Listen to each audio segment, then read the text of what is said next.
Well, hello there, and welcome. I'm sorry. Welcome, everybody, to RetroActive's Corner. Today, of course, we have my buddy Phoenix Fire joining us. Ride Guy was unable to join us today because of something that happened over at his place. Don't worry, everyone's fine. There was just a bit of a fallen injury. That was really it, so he'll be unavailable for this particular review. But we do have Phoenix Fire, and I'm hoping Master Chief will be here soon. So, anyway, how you doing there, Phoenix Fire? Doing well. Right, Guy, you're deeply missed, and we'll do our best to have fun being critical. Very true. Alright, so... Oh, you finally show up. Well, I told you it was going to be a few minutes. Hello? Already told you. You're despicable. Remember? Sorry, I had to do a Looney Tunes reference there. He owes us each a chocolate bar for being late due to his lack of faith in the Force, you know? Damn straight. Alright, so we're going to be talking about the movies that I actually grew up with, for once. I actually did grow up with, of course, the original trilogy. Don't get me wrong, those are the first 3 films I ever watched in the Star Wars franchise. Thank freaking God. But, yeah, Star Wars Episode 1, 2, and 3, though, I grew up with, in a way. I grew up with those films. What's your history with it, Phoenix? So what's your history with this trilogy, Phoenix? Well, even though I'm a 90s baby myself, I grew up with the OG saga. Prequel saga was more my era, but it was really enjoyable, honestly. I remember the hype back in the day for Episode 3. My God, it was insane. Literally, 7-Eleven had called all these fancy Slurpee cups to promote it. People in my school were going crazy, like, you have to go see it. And some of them even had posters and whatnot. That's how insane it was. Even Walmart and all that, they were big on having the action figures. It was boom. It was total madness back in the day. Oh yeah, I remember Star Wars was everywhere. Oh yes. And because I still remember, it's like every time my mom went to the doctor's, I told her, like, 7-Eleven is across from your doctor's, right? She's like, yeah. Like, I'll take a Darth Dew Slurpee, I remember that. All it was Great Mountain Dew, but in Slurpee form. Yeah, pretty much. They made it so dark. It was so dark that to make it look at the dark side. I almost thought it was black licorice flavor, but it wasn't, thank goodness. Something's wrong with that. What? It'd be a weird Slurpee flavor. Something's Black licorice. Ugh. It's not even coming up. Yeah, it is. No, it's See? not. Oh, the chat. Yeah, for some reason the chat's not popping up on our but that means on our backup nothing's line. popping up, though. Maybe for Apple, I think, because everything else is working fine. I know. I'll start off. Guess the Apple one's having a problem. I'll say for Naruto, if they ever make black licorice Slurpees, you're gonna see me boycotted and start a frenzy. I'm gonna go Anakin Skywalker on their ass. They're gonna be massacred. Yeah, when it comes down to it, I don't like black licorice flavor personally, but Neither do I. so it definitely would hit my stomach hard. All right. It depends on the candy company, because actually there are some candy places that make black licorice, and it doesn't taste like black licorice. Yeah, some of the ones I've tried, yeah, when they do black licorice, it maybe looks like it, but it doesn't taste like it. But the ones that do, no. All I can tell you is that I could give a good example, actually. I do not like black licorice just because it's just the aftertaste. The aftertaste is just... Yeah, the aftertaste hits you like a freight train. I just can't That's do true. And I'll be honest, my bestie in Europe, for him, because he's a big candy fan, worse than me, and it's like he sent me so many different things of black licorice last Christmas, and it's like it did not taste like black licorice. It was like, why is the European black licorice? Maybe they make it different over in the European countries. Well, a lot of times like, you come to find out the difference between like America or in Europe, in a sense, is that there's more subtleties in flavors and stuff like that over there, where here it's kind of really hard hitting. You know what I mean? True. I mean, even when they're talking about haddock and they're smoking haddock, if you take a look, we like ours really smoked here. So it's a very strong, a very kind of a very strong pungent flavors and stuff like that we like. But they'll compare it over there where the smoke is a lot more subtle. It's so it just depends on what you like. Okay, You know what I mean? everyone, I apologize for digressing from Star Wars to licorice, which I really don't know how in the world that happened. Because black licorice and licorice has been sold in movie theaters for as long as you can remember. That's true. All right, so we're talking about Star Wars Episode 1, 2, and 3. The... All right.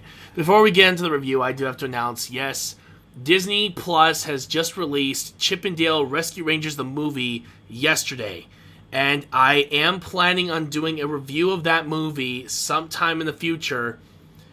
Because not only did I get requested by some of my family members, but I've actually been requested heavily on this film because people have either been saying it's an okay film to it's the next Who Framed Roger Rabbit, which that's a really tall order. I really have to watch this film to really gauge it because I'm a big fan of Who Framed Roger Rabbit. If you're making that bold of a claim, people, then I have to be the one to do it because I feel like I would be the only one that could give it justice because I grew up with Roger Rabbit. So, yeah, I have to make sure. Warner Brothers and Disney finally crossed over again? It sounds like that it's more than just that. They crossed over Warner Brothers, Hasbro, DC, Marvel, Lord of the Rings, Star Wars. It's unreal. But if you take a look at the picture on Twitter, I took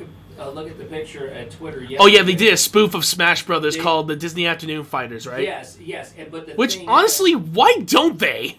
But hang on. We're digressing here. I know we're digressing just a sec, but all I'm trying to say is, but it pulls out the same point what Retro's saying, and what everybody's bringing up. You know, you're talking about the Hasbro, the Disney, Warner Brothers, the whole 9 yards. If you take a look at what Smash Bros did, Smash Bros brought in a lot of other different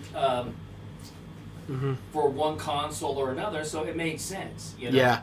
But basically, yeah, it's there's even from what I've heard, there's even a Simpsons reference, which Jesus, why? Okay, so Simpsons are relevant to pop culture. Yeah, but the only reason why is that it's under the banner of Disney now. But let's just hurry up and get to the movie because at this point we're digressing. I almost said digressing. Digressing from no. We're digressing from the real topic here, and let's face it, personally for me, I actually don't want to review 2 of these films, because these were movies that definitely were not easy to handle, but thank God the third one's good.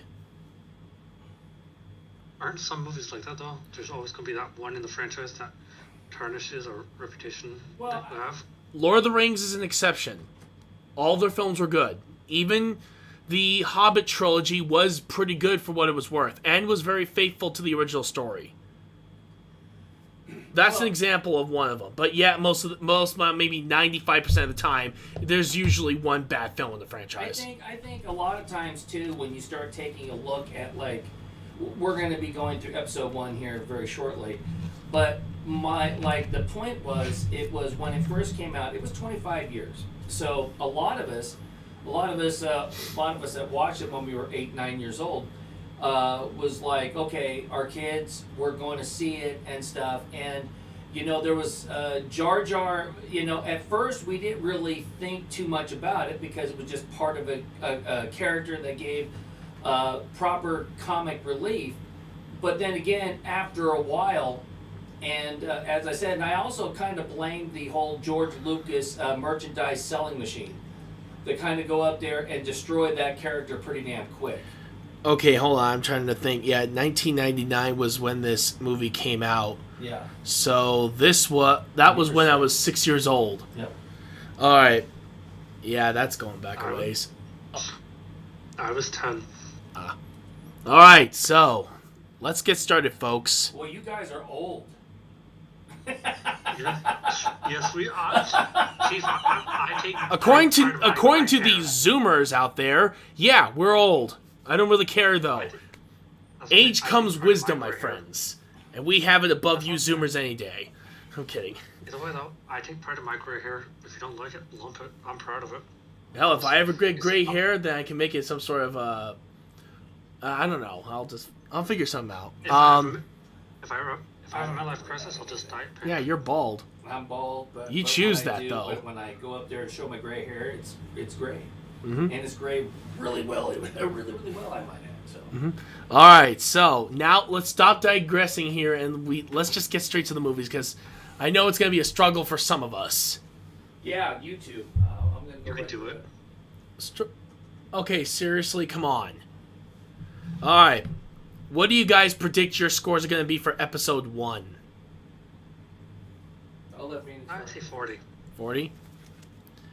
All right. Maybe back then I would have said a 45, but now I actually have to drop my score. I gotta go 30. What about you?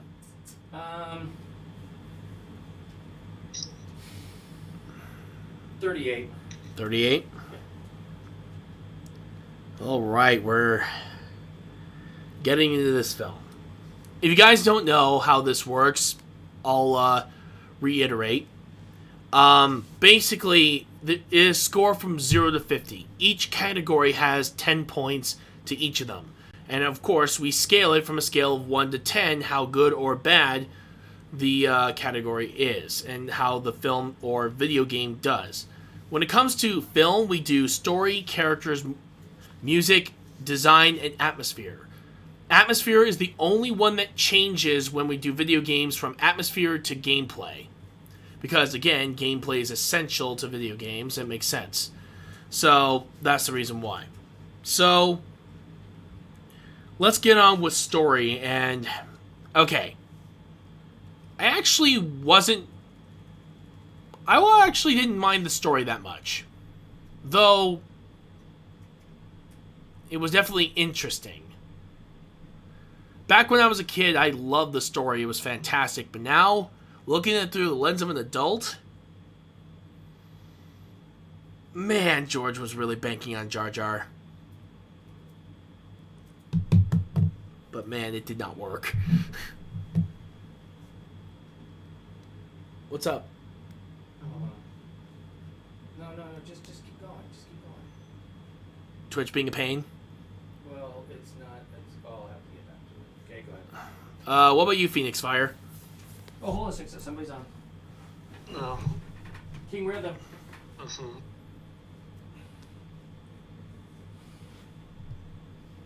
Okay. Well, I can tell you about the story right over here. I don't think he banked on Jar Jar at all. When it comes to the comedy, anyway. No, but I think what he did was he tried to put it in there a little bit, but he was also kind of trying to show the, like, I think Qui-Gon said it clear, or I think it maybe Obi-Wan, just because you speak does not mean you're intelligent. No, that was Qui-Gon. But you got to understand, during the movie, he's trying to show that he is sophisticated. For his race, he is sophisticated. You know, he's he can talk, he can do all these different things. What I'm trying to say is the fact that they really needed. I don't know why he felt like he had to really draw that out, but I think that's supposed to lead into maybe some other characters, some other races, and stuff like that. So kind of set that up for it. But I think what happened was that the kids in itself really related very, very well to Jar Jar. He just went up there and did the next best thing, and he knew where to take his advertising dollars, his merchandising dollars, and that's what he threw it on. And I think that is what really destroyed episode 1, in a sense, that it was the merchandising and the marketing afterwards that really killed that. Mm-hmm. And if they wouldn't have emphasized it so much, I think it would have played very, very well into the thing. Yeah.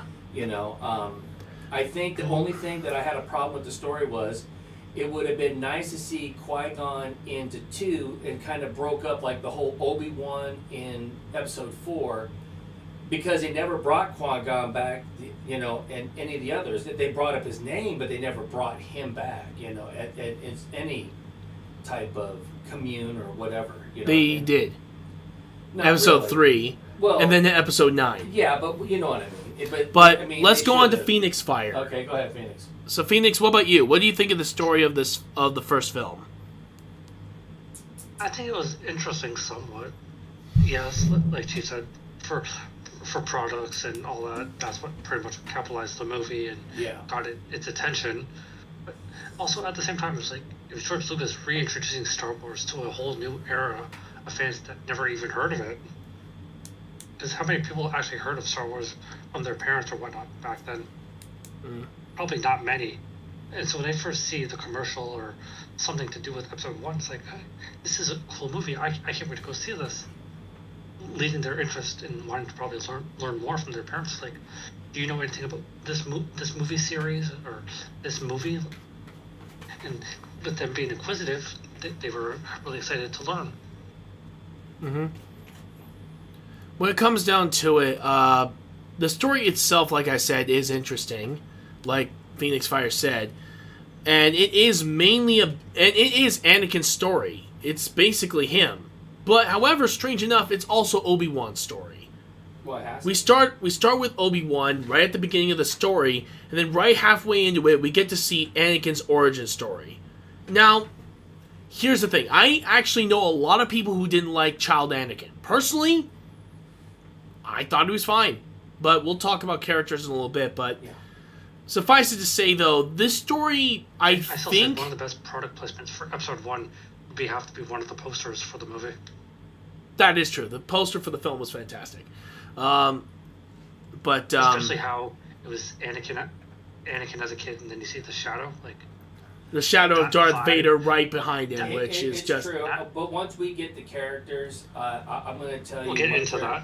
Yeah, I'm going to tell you what characters I wasn't into. But so, what do you guys think the score is going to be for a story? 7. 7? Yeah. I'm gonna go. I'm gonna go with the 7 also. The reason mainly was, I think the story in the all around was decent, but just it's not like a 4, 5, and 6. I mean, you know. Yeah. Well, I'm gonna go with 6 here. Okay. Mainly that I think that the story could have been done a little bit better, but at the same time, what do you expect? You're trying to top off from the greatest sci-fi trilogy of all time. That's not necessarily going to be an easy feat. But when we get to a couple of other, when we get into not the music score, but when we start getting into the art or the design, that's when I have some. Well, we're going on to characters now. Let me start this one out. All right. Okay, so all I'm going to say is, when you're talking about. I mean, when you really start talking about it, you got Liam Neeson, just a fantastic actor, you know, and he really brought a huge realism, you know, to Qui-Gon, because if you ever watch some of his old movies, like Rob Roy and stuff like that, he was a swordsman, so it kind of just played right into what he normally does. The reason why I'm going to drop my score down, and you can put this down right over here, I'm putting it as a 7. It really came back down to, and honestly, was Anakin. He did nothing for me there. They got this blonde head kid coming in to do it, and I'm not trying to say that he didn't. You know, you guys. Technically, he's actually light brown. I found out. I know. It came mainly because of the lighting. But my point is that I really did not. I mean, when I saw his character, it's him just did not seem to embody exactly Anakin, and I just honestly, when I watched the movie, and I've watched the movie again and again, and every single time it's him that kind of bogs down the scene, not Jar Jar, not anybody else. He bogs down every scene that he's in.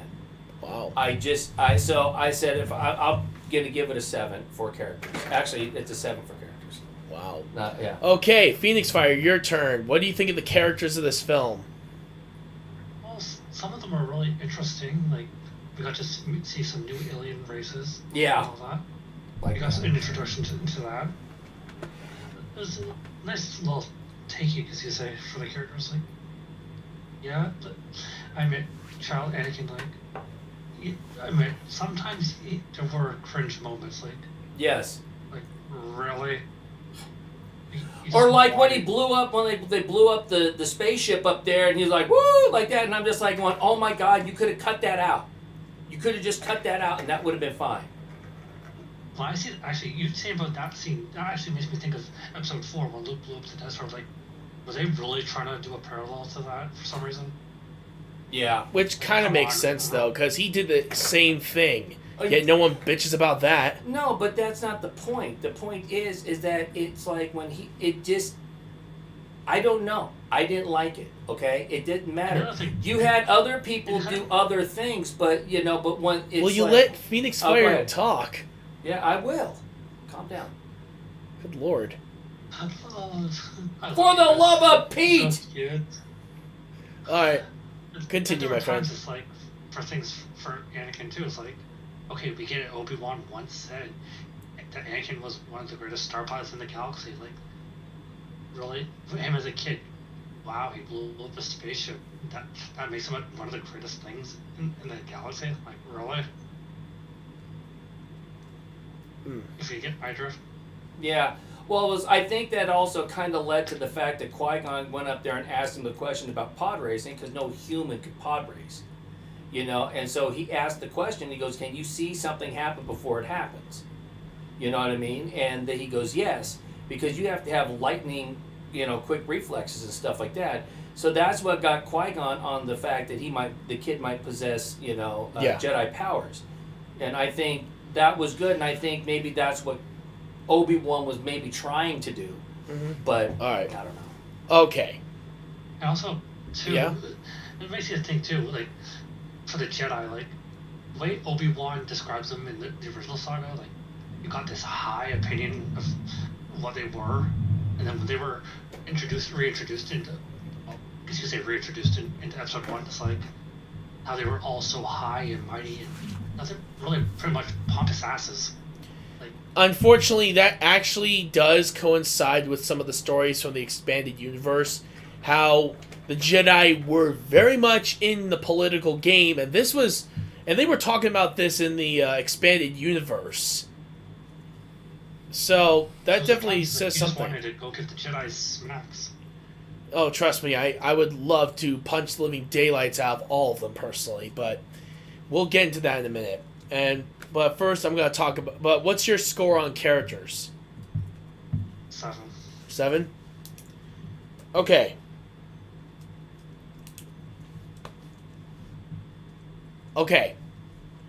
I know you two are going to absolutely hate me on this, but I thought Anakin was fine.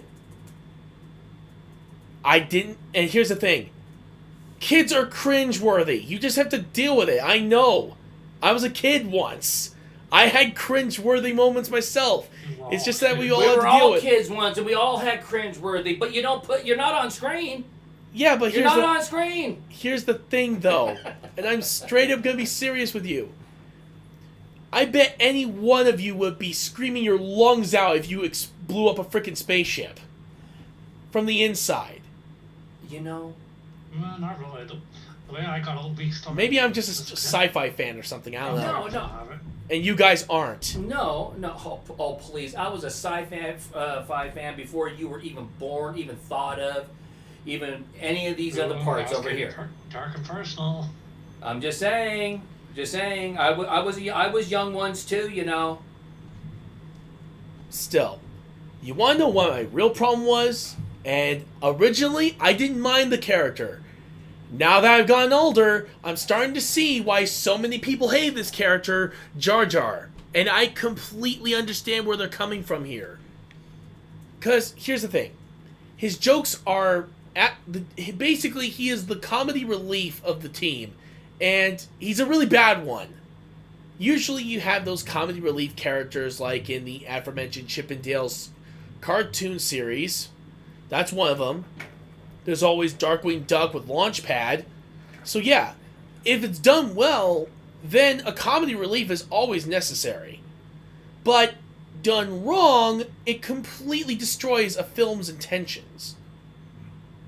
And yeah, I really gotta talk about the Jedi Council here. First, I'm glad Yoda's back. Thank you for making sure that Yoda still had his puppet form in that film. I'm really glad they did that. They stuck with the puppet look from other films. And Ian McDiarmid returning as Palpatine. Thank you. The dude, I love that dude so much. He's an amazing villain. And in a way, if you saw him from episode 1, then you go into 4, 5, and 6, you would never know. That's an amazing work. But then we go on to the Jedi Council.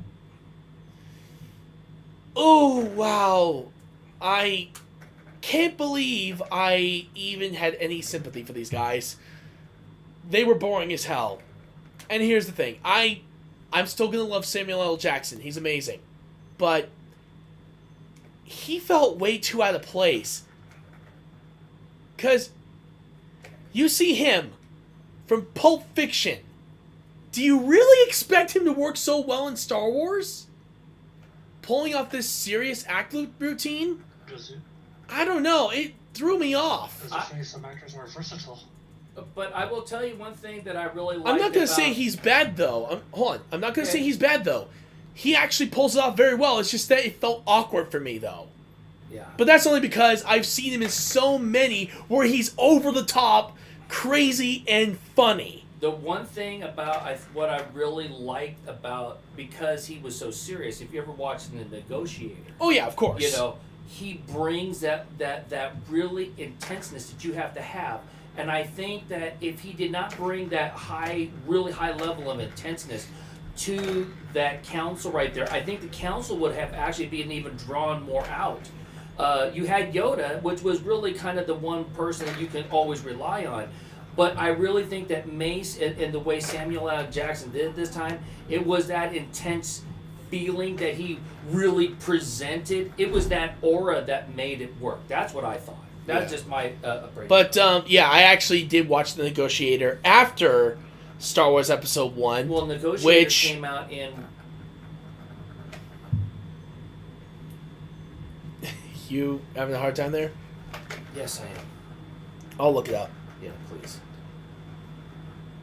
It makes me wonder how many times 1998. 1998. So this A year came out before. A year before Well, no, but Star you Wars didn't Episode actually 1. see that till probably mid 2000s. No, I did not. Because it was a pretty, Yeah, after I watched that, I actually was convinced later on that his acting was good.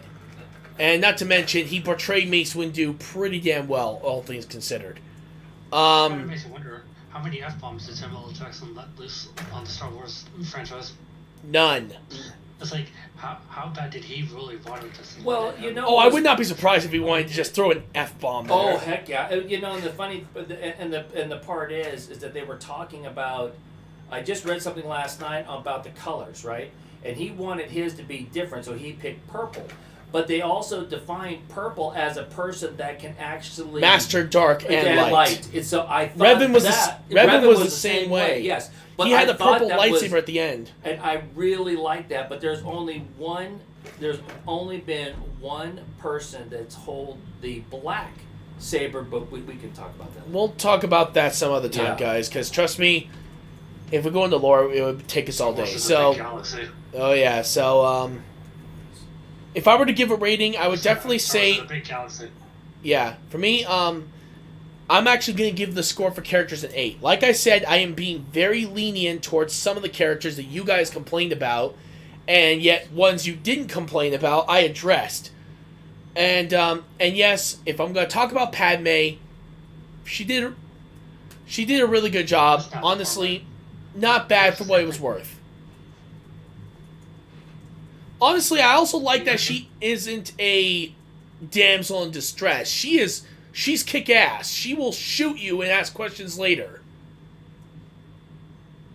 Not for an 18-year-old, similar to how Carrie Fisher was when she's Star Wars. True. Still, it is really awesome to also see, in a way, where Leia came from. And to see that her mother was just as badass, you have to admit, that's pretty cool. Seems like it's in the genes. Alright. Now we're going to go on... Spoil episode 3. What? Plot spoilers for episode 3. God bless it. Well, here's the thing, though. Should it really be called a spoiler since this movie's been out for, almost 20 years? Well, there's some people that probably have never seen it. Well, still spoiler alerts for you guys who haven't seen it, alright? Oh, one more character I gotta talk about, which is the reason why I gave it an 8 instead of a 7. Darth Maul. Here's the thing. The guy has barely any lines. Ray Park has barely any lines. But the way they made his character made you fear the Sith very much. Because here's the thing. He's that skilled, and he's only just an assassin. Just imagine what an actual Sith student would be like. But okay, but my point is that you had other people in there that didn't have very many lines either. That was just, that had great significance into the show and into the movies and stuff like that too. And I'm just saying is that he brought out something right there that we haven't really truly seen. A Sith apprentice in a sense. You know what I mean? Yeah. Not to mention, we also got to see Ray Park's amazing acrobatic skills. He fights with weapons. He's a martial artist. So good to have him play the role of Darth Maul, so he could really make those moves look pretty damn awesome. Well, wasn't it because of him they said they should start doing different forms of fencing in the Olympics? Yeah, that's right. I heard something.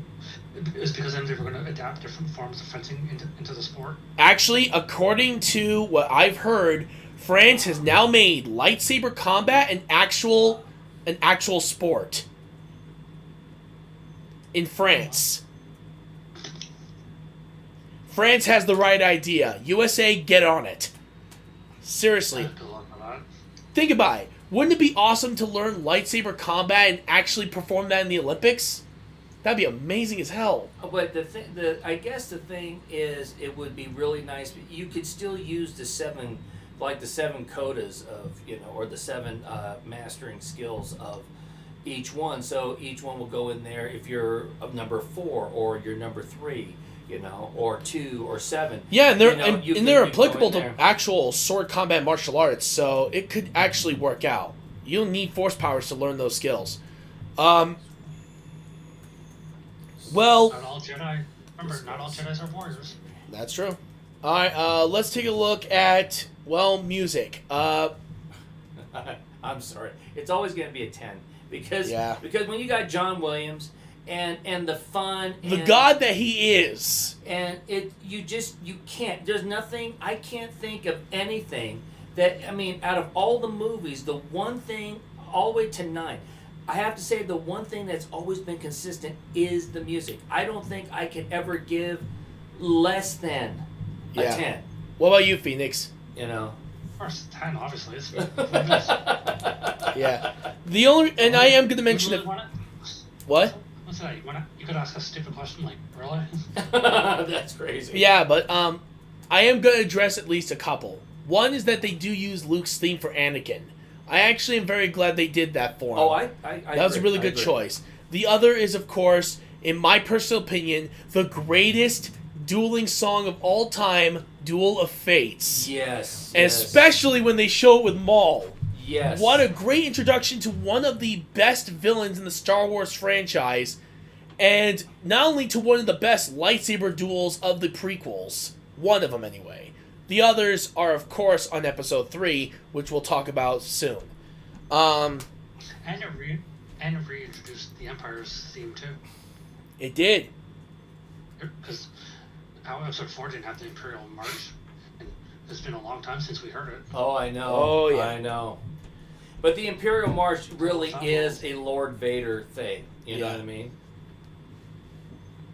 All right. Did you see it connected to Palpatine the way it was? Oh, yeah.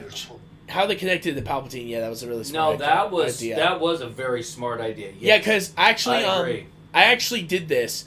My friend had his cousins who's never seen Star Wars watch from Episode 1 all the way to 3. All the way to 9. And he showed me a clip of his cousins having their eyes wide open when they realize that Palpatine is the villain. I'm like, dude, you get what I'm saying here, right? Yeah. He plays it really well, and when you hear and if you're a Star Wars fan, you hear that Imperial March theme for Palpatine, you already know that things are about to get worse. what's going to happen. Oh yeah. Master manipulator. Well, you Oh, know yeah. what? You know what? We'll get this into episode 4, but they started out with that, as it's going in, and the Star Destroyer is taking out. Detective for. Yeah, it just what a way to introduce us, and well, of course the score To the Empire, of course. Yeah, to the But- Empire as it's coming in. That was All right. that was breathtaking. But we'll talk about All that. right. Next, we're gonna do design, and honestly, the design of this movie trilogy, I'm gonna straight up say is amazing. I am going to straight up say that.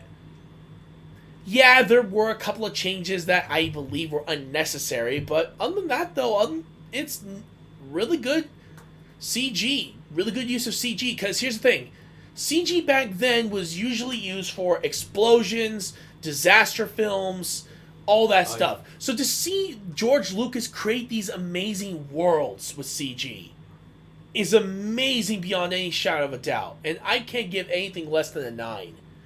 Because look at the worlds he's created, the creatures he's made. That's something you could never do back during the 70s and 80s. CG wasn't even a thing back then, and they managed to do such a great job with it. It's absolutely fantastic. Well, it was a thing. It was in its baby stages still. True. So to see worlds Yeah, come to life, though. Yeah. Go ahead, Phoenix. Because you gotta remember CGI and all that. That was in its infant stages in the 70s and the 80s. Yes. It was just starting. Because everyone was just getting used to color art and getting out from the black and white era films. They were slowly getting introduced to color. Yeah. And they were slowly introduced into bigger things. Mm-hmm. No, Like a Friday the 13th, not to deviate, but like at Friday the 13th Part 3. No one thought that was going to be a 3D movie. yeah. And sure enough, look what happens. It turned out to be a 3D movie. And they experimented with CG back then. And they pulled it off somehow. True. Well, you have to understand too when you start thinking about the when you start thinking about one thing that George Lucas really wanted to do in 4, 5, and 6 to show you what was in his brain and what he was thinking about when he envisioned what the galaxy, and how everything interacted. And I'm going to straight up say, episode 1, 2, and 3 really did show that off. Yeah, and it did showcase that very, very well. I mean, when you start taking a look at the pod racers, or when you start taking a look at everything that they did, it was always something a little bit larger, always nicer. The one thing it did take away from, and I think this is probably the reasons why the story and the characters dropped considerably, is the fact that how do you balance like what they had to do in 4, 5, and 6, where it was very character driven. These characters had to do more than what was asked of them to get this thing to work properly. And this is actually where I'm going to make a comparison. Think of this as like One Piece. I know a lot of you guys are going to literally scream at me in the comments. Please don't. Just hear me out.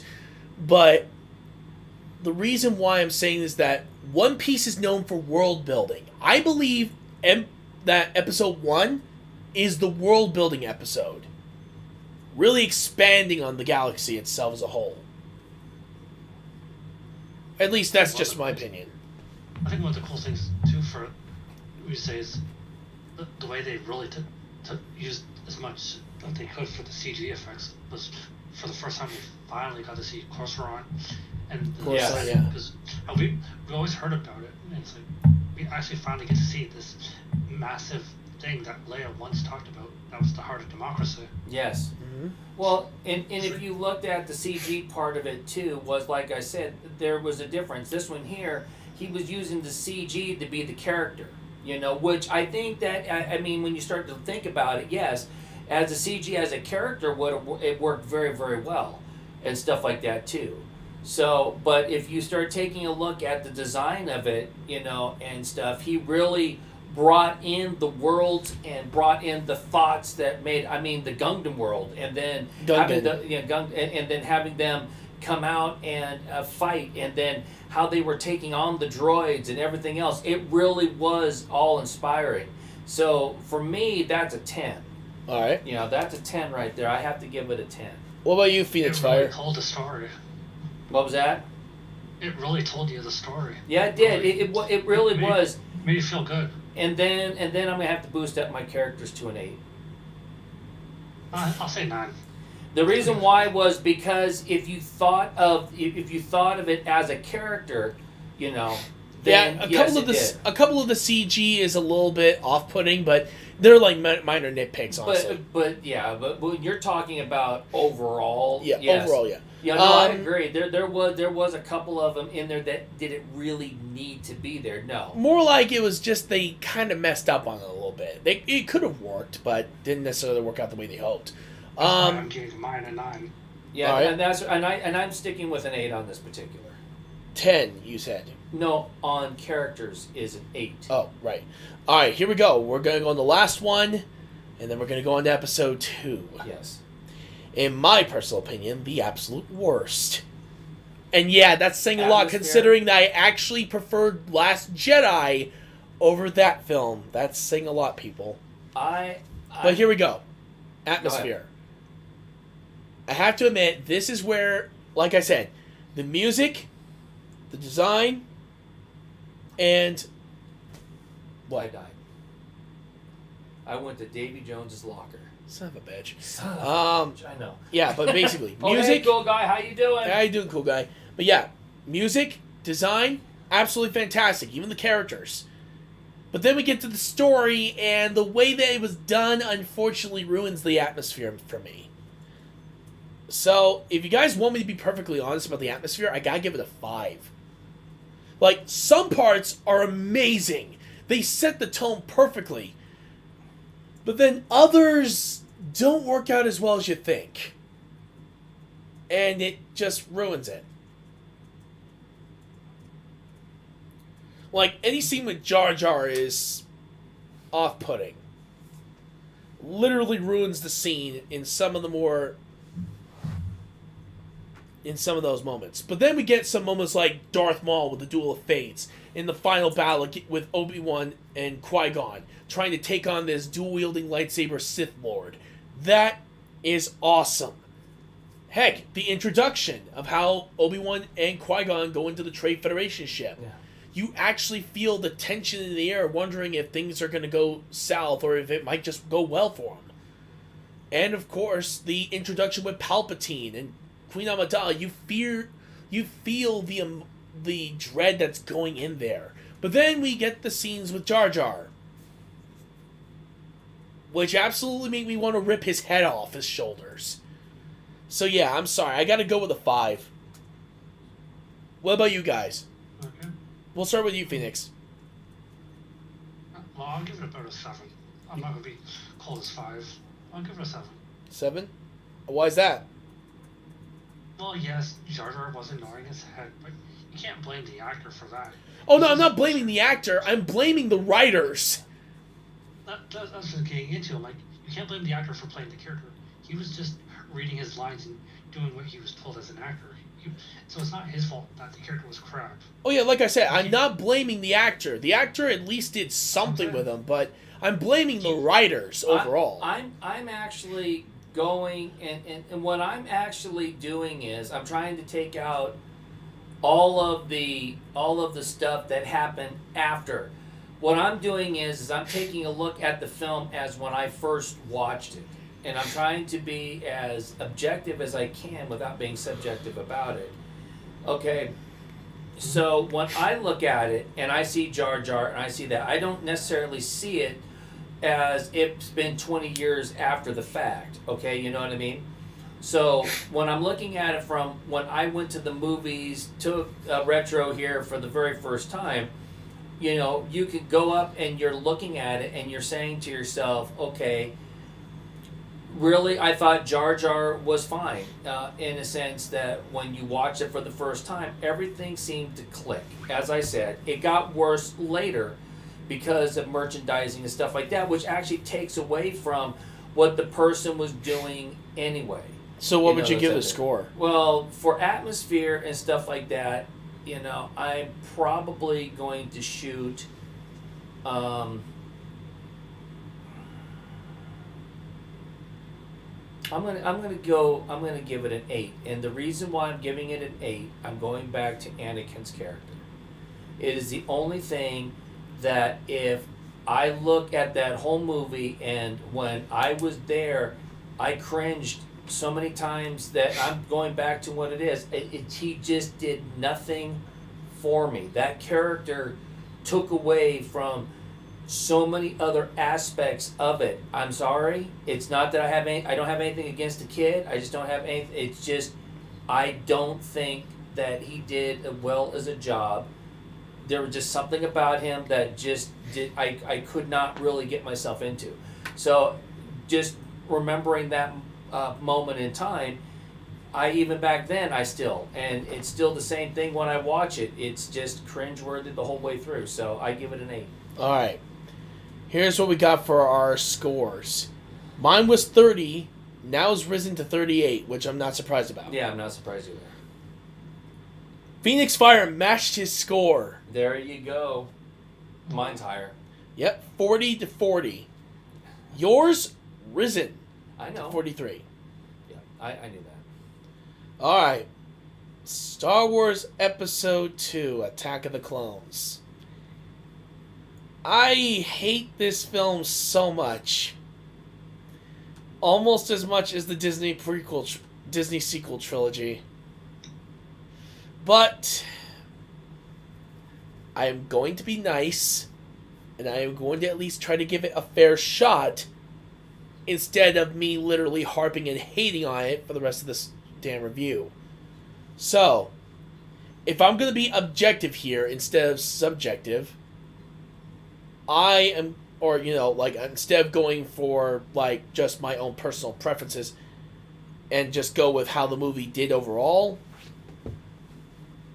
I'm going to say I'm going to break down the middle and go for a 25, saying it's an average film overall. What about you guys? Go ahead, Phoenix. Oh, man. To me, episode 2, again, it was interesting, but to me, it wasn't really much of a sci-fi movie. It felt more like a rom-com. Especially how they kept emphasizing Anakin and Padme love and all that. Mm-hmm. It's like they kind of shoved it down our throats to make us understand where they were going with it. Yeah. Okay, we get it. At first they didn't have feelings for each other, now they do. Stop pouring it down our throat. Please. I think Towards the end, it's like, you just wanted to go bash your head against the wall. Yeah. The only thing that I can think of, if they were... I think that was I think what they were trying to do, which like you pointed out, Phoenix, was the fact that they put so much of emphasis on it. But I think what they were really should have been, they didn't have to necessarily. You already knew what was going to happen. But I think that's where the intenseness of it having it for 3. Are you guys gonna give me a score or what? Well, no. I was just adding on to I'm it. debating between a 7 and an 8. I'm still debating right now. We haven't even gotten to the categories yet. I need to know what your guys' score overall you think it's gonna be. You guys are skipping ahead here.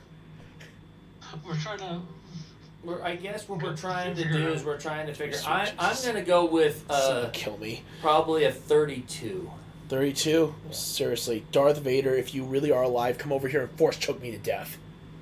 I'll say I can do it with suffering. my hands if you want. Yeah, but it's not the same. I know it's not. I'll say that. I'll say 35 for now. 35? It might change. Oh, it probably Actually, will. Actually, no. I'm going to change mine. Mainly because now that if I'm going to go and I'm taking away from my first experience watching the film, and I'm actually going to go to what I do now, especially since we have Star Wars, the Clone Wars, Clone Wars animated series by Jenna Tarkovsky. Yeah. So I may raise my score to 30. Okay. So I at least do that because it does seem better now that those series are out and really does explain things. Which I promise you guys, next year I'm going to review the animated series, Yes. and trust me, I know a lot of you have been wondering, dude, when are we going to hear a review of those animated series? I'm like, dude, I will tell you next year. But trust me, I have a lot of good things to talk about those. Alright, so let's go on with story. Okay. we'll start with Chief here, and then we'll go to Phoenix, and I'll do mine. Well, for the story, the things that got me was I really liked the whole premise of the story, and I agree with Phoenix. It was the love scene right over there, and unfortunately, it took away from what Attack of the Clones should be. Attack of the Clones. That is exactly what it should have been. They had really good. I thought they had really good fight scenes. I really liked how Obi-Wan went, and how there's just so many great, wonderful things about 2 that I really enjoyed. The only problem that I had with it is, and they didn't even really have to do all that much to prove the love between the 2, because that grew in time. But I'm just saying is that I did like the Anakin character a lot better, but I'll discuss that more in that part. But I thought the story and what really killed the Attack of the Clones was that. And I think the story, I will give it probably a 5. 5? Yeah. All right, Phoenix Fire, what about you? Watch that ball just keep rolling. Holy crap. I'll see it. It's gonna roll. I thought that was Chief, going to go. Chief, I'm going to give it a 5. Yeah. Again, they pretty much, turned it from a sci-fi into a romantic comedy. Yeah. It's supposed to be, Star Wars has always been about sci-fi. I understand they needed to show Anakin at the height of when he was, I guess you would say when he was pure, when he was still somewhat good before his complete turn, but at the same time, it's really? What? Yeah. You didn't have to go that above and beyond to show him for his good side. They could have showed other redeeming qualities that made him who he was. Go back to the original saga to touch upon more what we learned about Anakin. Show some of that side of Anakin, not just the one side with Padme and all that. Yeah. Come on. Yeah. Okay. And yes, it was good. It was nice to see 3PO have a little bit of an upgrade, but at the same time, it's yeah, well, he did get introduced in episode 1, so. Yes. But, Did he keep being a little bit whiny? Yes, well, but at the same time, yeah, that's kind of the like- thing. He was the original comedy relief character of the group. and they could have. This is so much for prequels and all that. Couldn't you show a bit of a different side to 3PO before he became the whiner we know him as in the OG saga? Well, honestly, just think of a 3PO as an Ashby kid. That's what it reminds me of. He's very, very, of course, being highly intelligent just because of what he is, stuff like that.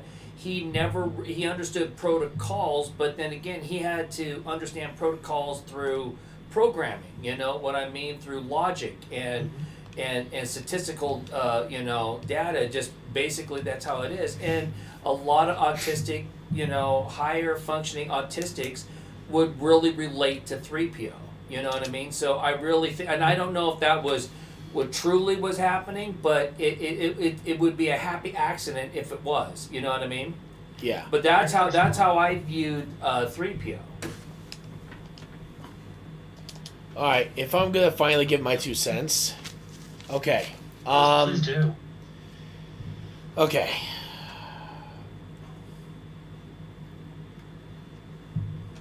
All right.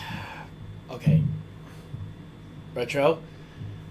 Deep breath. Just Deep breath. Just, Deep breath, Retro. Just remember, don't completely hate on this thing, because right now you're trying to be an adult here.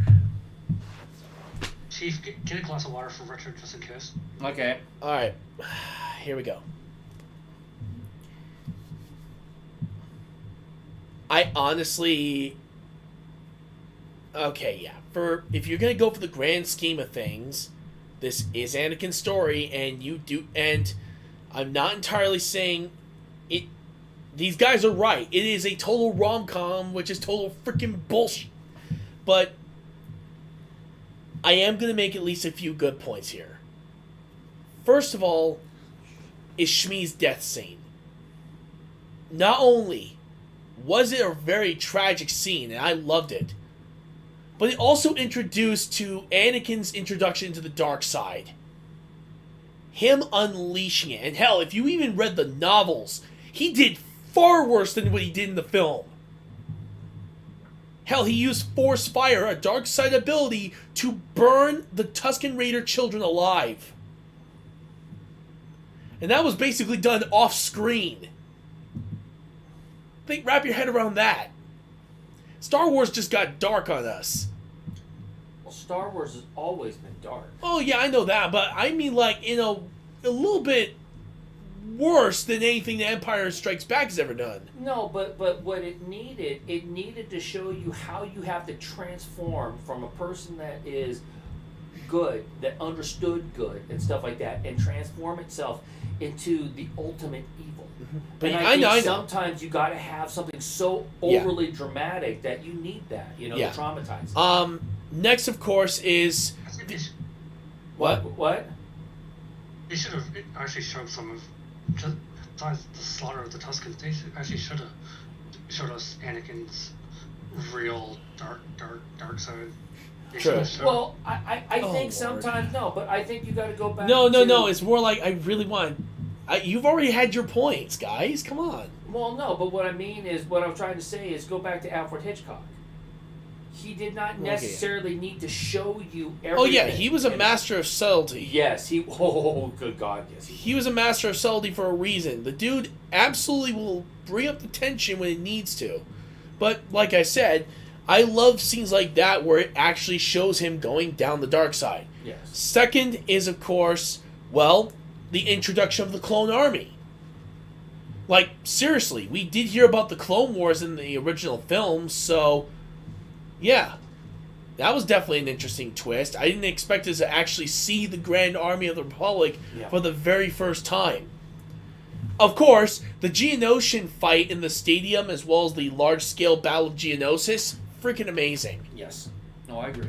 And of course, in the story, we have an amazing and yet sophisticated villain compared to Darth Maul, Count Dooku, played by the amazing actor. The immortal, yeah. Yeah, but we'll talk about him in a minute, guys, because good lord, that's actually one thing I'm willing to give some credit to this film.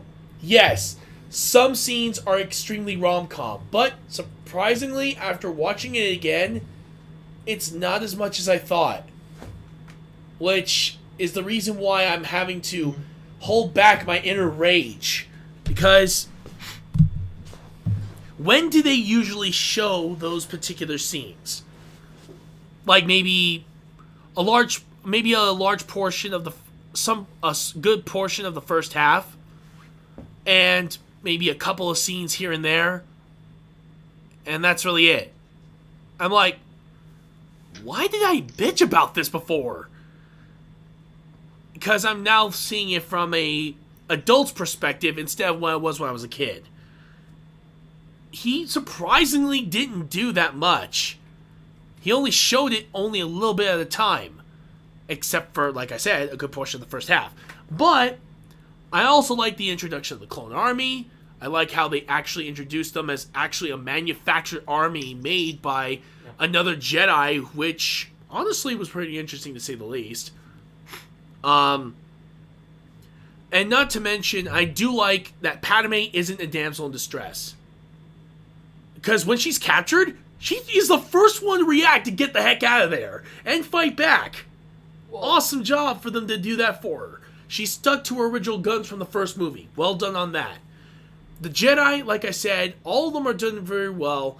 And of course, possibly one of my favorite lightsaber duels in the entire movie, Yoda versus Count Dooku, only because it's basically a Bruce Lee mixed with a Muppet, and basically going all out on Count Dooku and actually showing off his skill with the lightsaber is freaking amazing. Well, yeah. Remember, size matters not, and he proves it in the film. But when you're starting to take a look at, let's go, because we're still in the story. I know, but we need to move on because we're gonna take way too much time on this. So I'm gonna say that instead of giving this a 5, now that I'm seeing it from a different lens, and I can't believe I'm saying this, I'm giving it a damn 8. That's hard for me to believe, but I am. Yes. So we'll go to characters now, right? Oh, well, yeah, because we got to talk about the greatest villain of all time in that franchise, aside from Ian McDiarmid, of course. Yeah, I know. Freaking Christopher Lee. Yeah, I know. But let's go with characters, okay? So for the characters and everything else like that, this is going to be totally different. The story, to me, was very weak because of the fact that I really do believe that the love story took over so much of the movie. I mean, even if you want to remember the fight scene, if you want to remember them going to the clone factory, if you want to remember any of those things, you can't because they shoved down the throats of all of us. And we all agree that the love story took over it being a good sci-fi movie into a good romantic sci-fi movie, you know? And you really can't have that. I mean, it's okay to have a little bit of a love story, but, nothing more, nothing less. Should have been subtle like the original saga with Han and Leia. Yeah, exactly. But let me tell you about Padme right over here too. You already knew Padme was going to be a tough lady just because her daughter was a tough lady. You know what I mean? Did not care about anything. She was going to go out there and do whatever it takes to go up there and defeat the Empire. Okay, so you already knew that Leia was her mom, and so if you knew who Leia was, you already knew who Mom was. Oh, yeah. But the great thing, Christopher Lee, I mean, if anybody I don't think anybody could have played Dooku better than Christopher Lee. There's just no way about it. You can see him being Qui-Gon's, very much teacher. Qui-Gon's teacher. You can see it. You can see him as Master Yoda's student. Too. You can see that. I mean, that's how absolute believable it was. There wasn't one character on there that I honestly believe this was very character driven, but the story really sucked. But I'm going to give a 10 on characters, only because every character had to work really hard to overcome a story that actually totally killed what the Attack of the Clones is. True. That's my thought on it. Yeah. What about you, Phoenix Fire? I'm going to give it a 9. 9? And pretty much, she said all the points I was going to say, so I really can't compete. Yeah. She took all the words out of what I wanted to say. All right. Well, first you of all, kinda set me up a little bit with that too, so thank you. Well, first of all, we gotta take a look at, of course, I have to talk about a few other characters. One is Jango Fett himself, who was played by I believe the same actor who played Boba, I believe. Well, I have to double check. No, I think you're right. Let me double check though. Just want to make sure. Check, but I believe that you're right personally on that. It is. It is? Okay, it is. Like Yeah. Because I thought it was the same character. I thought it was the same thing. Yeah, just give me a second. I'm trying to locate him on this list. Timuera Morrison, yeah. Morrison? Yeah. Star Wars Episode 2, 3. Voice work in Episode 5. I'm looking for him. Yeah. I thought Whoopa's voice in Episode 5. Yes. That's what I thought. Hold on, I'm looking up Star Wars Episode 5 just to double check. Yeah. It wasn't until the later on re-released. Did you get this? I was doing some reading and stuff like that, and they were talking about. Have you ever heard of a Rey Obi-Wan? Obi-Wan. Rey. As Obi-Wan's. Rey Kenobi. Rey Kenobi. Oh no, trust me, that was debunked. No, but Palpatine is, of course. Palpatine is the. She's a clone of Palpatine, basically. Nope. Oh my God. Boba Fett in that film was Jeremy Bulloch. Really? Yeah. I really thought. Yeah, it was, the actor for Boba Fett was Jeremy Bulloch. Wow.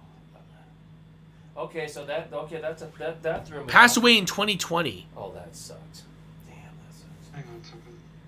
According to this, that's who he is. Wow. That's He was the original. I knew it wasn't him. There was But no I way it thought could have been. It could have been though. He was the Boba Fett actor was not really that old. You know, He would have been. He would have been 17 when the first Star Wars film came out. He would have been. No. He would have been like around 20 years old. That's what I thought. I thought he was between about 20-25. His first film, I believe, wasn't until later. Okay. Okay, so, Let me see. so I wasn't thinking. Yeah. Oh wait, no. First role was in Rangi. Rangi. And here he goes, right here. Rangi's Catch. Okay, go ahead. And then there's Go ahead. oh, yeah. What's going on? Tamora Morrison lent his voice to the character of Boba Fett for the 2004 re-release DVD of the OG. Okay, so he trilogy. lent his voice. Yeah, he lent his voice for the character in the re-release, but the original actor was. The actor was. Okay, I get it. Yeah, Jeremy Bulloch played the original though. Okay, that's good. Which I'm like, yeah, I remember the original voice. He doesn't sound like him at all. No. Okay, so it was a 10-9. What'd you give for characters? Well, I gotta talk about him first. Well, Yes. again, Jango Fett is done incredibly well by Morrison. Yes. Fantastic work. Because he made you think that this guy was the father of Boba Yes. Fett. The dude who taught him everything. Next, of course, Christopher Lee as Count Dooku. What can I say? Ewan McGregor returns as Obi-Wan Kenobi. Yes. Again, possibly the best actor in the world to play and really pay homage to Alec Guinness. Oh yes, I agree. Amazing work on that. I will never stop praising the guy. Let me see. And of course, and I know a lot of you guys are going to absolutely hate me for this, Hayden Christensen is not a bad person for the role. Hell, I think he was possibly the best person because, yeah, sure, he was a young actor that was given very rough lines to deal with because of the writers. But here's the thing, though.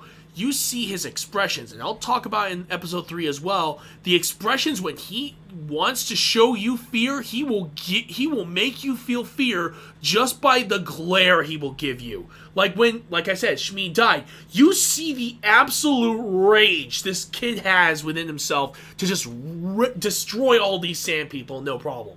So you already know that he has incredible acting talent. Look at all of his other works, and you already know he has an amazing talent. And to make these lines work, or, somewhat work, with this guy, you already know you have top-tier talent here. And finally, we gotta talk about the rest. Yeah. Well, and when you're talking about, I give Canada a shout out. Yes, but let me tell you about him. The reason why that it worked. Number one thing is I'm looking at Anakin here, and I'm seeing a much better Anakin. You know what I'm trying to say? You're talking now. If they would have had him in one, essentially, I think that it still would have been. I think he would have. If they actually got him as a child actor and they made the movie a lot earlier. And that was my point. My point is that that's what they needed in one, but in two they definitely had it. But it was the story. It was the story that really killed a lot of it. All right. Oh. Hang on. No worries. All right. I got him. So overall, though, I have to give it a 9. Yeah. Yes. Okay. The only thing is the only major flaw, and I'm gonna say it for the rest of the film. Freaking Jar Jar.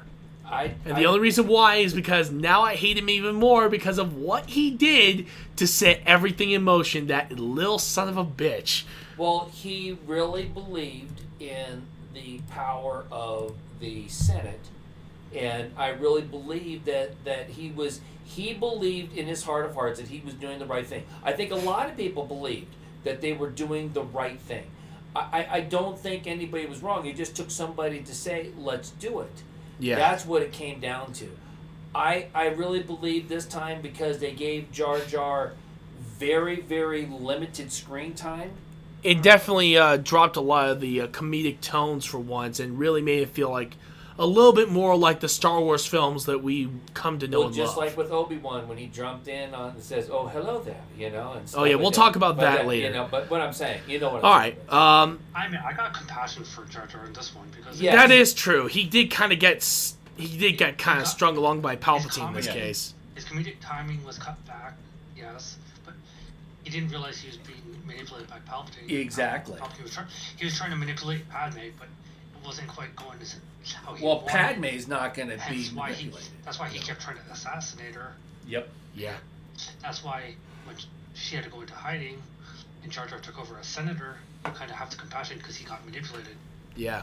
But it's funny they didn't blame him either because of the fact that They all thought he made a good choice, they all thought but he made a good choice because he was until compassionate it became- Emperor Palpatine took over. Yes. Okay. It wasn't until about this expanded universe. You Yeah. find out later on, Jar Jar had guilt for influencing for the creation of the clone army or whatnot. He had such guilt; he was ostracized for it. Yeah, he was on the streets and he pretty much died a beggar's death. Yep. Yeah. All he could do was make children laugh on the street, and parents told You him want- to get away from that. And you want to know the crazy thing? Everybody cheered. The fan base cheered for his passing. But That's sick and wrong. Honestly, that's going a little too far, guys. All right, we're gonna go into music. Actually, why are we even talking about this? 10. Yep. There's just nothing that John Williams hasn't done. You remember the when Obi-Wan went to the clone factory and it's just the wind and then the music always. And then, of course, you seems- hear at the end of the film, you hear two amazing scores. One of them, you actually a great ending for Anakin and Padme. You almost felt a little sad when they got married because Yes, you already yes. know what's going to happen gonna next. happen, yeah. And then, of course, you also hear the Imperial March with the clone army. Yes. So you already know this is the start of the birth of the Empire. Yes. All right. Now we got to go into design. And yes, they upped their game. Yes. With they this did. one, they really made sure to go for a lot of more detail this time. And actually, if you guys don't know, this is the film where Adam Savage did a lot of the help for the Yep. work on these yes. films. Yes. So yeah, to see all that come to fruition, it's actually pretty awesome. But this film definitely upped its game, especially when you had to not only have two gigantic armies facing each other Yes. down, but of course, actually getting to see Yoda lightsaber duel for the first time in the entire franchise. That's huge in and of itself. I thought the design, personally, it was just like in one. The design was perfectly illustrated from the beginning to the end of the movie. I thought they did a fantastic job all the way around. Yes, you can go in there and you can nitpick the little itty bitty things that go on, but really that's just nitpicking and we shouldn't have to worry about it too much. Because I'm giving it a 10 because it still comes back to the point of that the design and also the characters really took care of the story in itself. You know what I mean? What about you, Phoenix? And the design to me again is a character because the way George Lucas really did that, the story. I mean, the design is its own character. So, Yeah. So, what about you, Phoenix? I give it a 9. A 9? And why's that? I mean, a 9's a damn good score. Yeah, I still would like to know why. Yeah. Well, I don't got much of an answer, but it was a big touch up from episode 1, obviously. Yeah. I really wanted to up the game for that. And they really could see a lot. The way it didn't look like CGI, but it was. Like, some of the background, you thought it was like hand painted art at times. Like, all for Naboo. Like, Oh, yeah. you were so mesmerized. Like, you sure this is CGI? Like, you just looked at it, like, your jaw dropped. Oh, yeah. So that's pretty much why 9 is. There were quite a few jaw-dropping moments. Like, you just couldn't speak. You were just mesmerized. True. Yeah, I agree. But yeah, I'm going to give it a 9 myself. Actually, no, I'm going to give it a 10. It definitely deserves that one. Alright, now we're going to go on to atmosphere. And I know that I already know for a fact that you two are going to give it a lower score than I will. But like I said, the story itself, after rewatching it again recently, I have to say the movie didn't have as many romantic scenes as I originally watched when I first watched this film years ago. So by all accounts, I had to really start taking a look at it with the lens. And honestly, for what it's worth, this atmosphere, yes, you can definitely tell it's romantic in some areas, but it does actually stick with a more of an air of mystery of what's really going on here. You already know that this is also the origin story of the Death Star, how the plans officially got created. You figured out that mystery. The Death Star situation happened long before the war even began, and they just finished the plans for it as soon as that happened. Next, of course, is the introduction of the Clone Army. It sets the scene of how the Empire would eventually get its start, or at least the plan to make it, as it begins on that long track. Because trust me, it is long. And finally, when it comes down to overall, I still have to say I'm still not going to give it a perfect score when it comes to that particular category. It still deserves at least something, so I'm going to give it maybe an 8.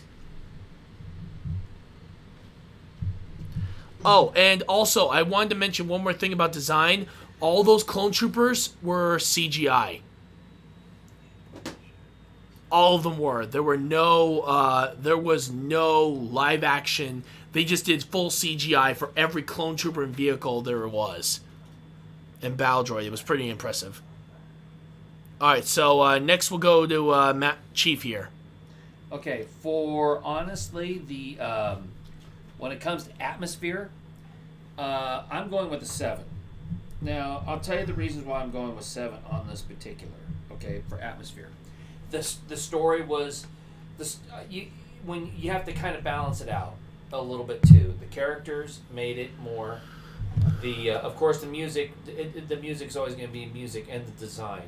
I think that was the reasons why that I really actually put it as an 8, because I was going to take it from basically 5, but then it can go when you start looking at it and seeing the points and stuff like that. I really believe in the atmosphere, even though you might have said there might not have been a lot of it.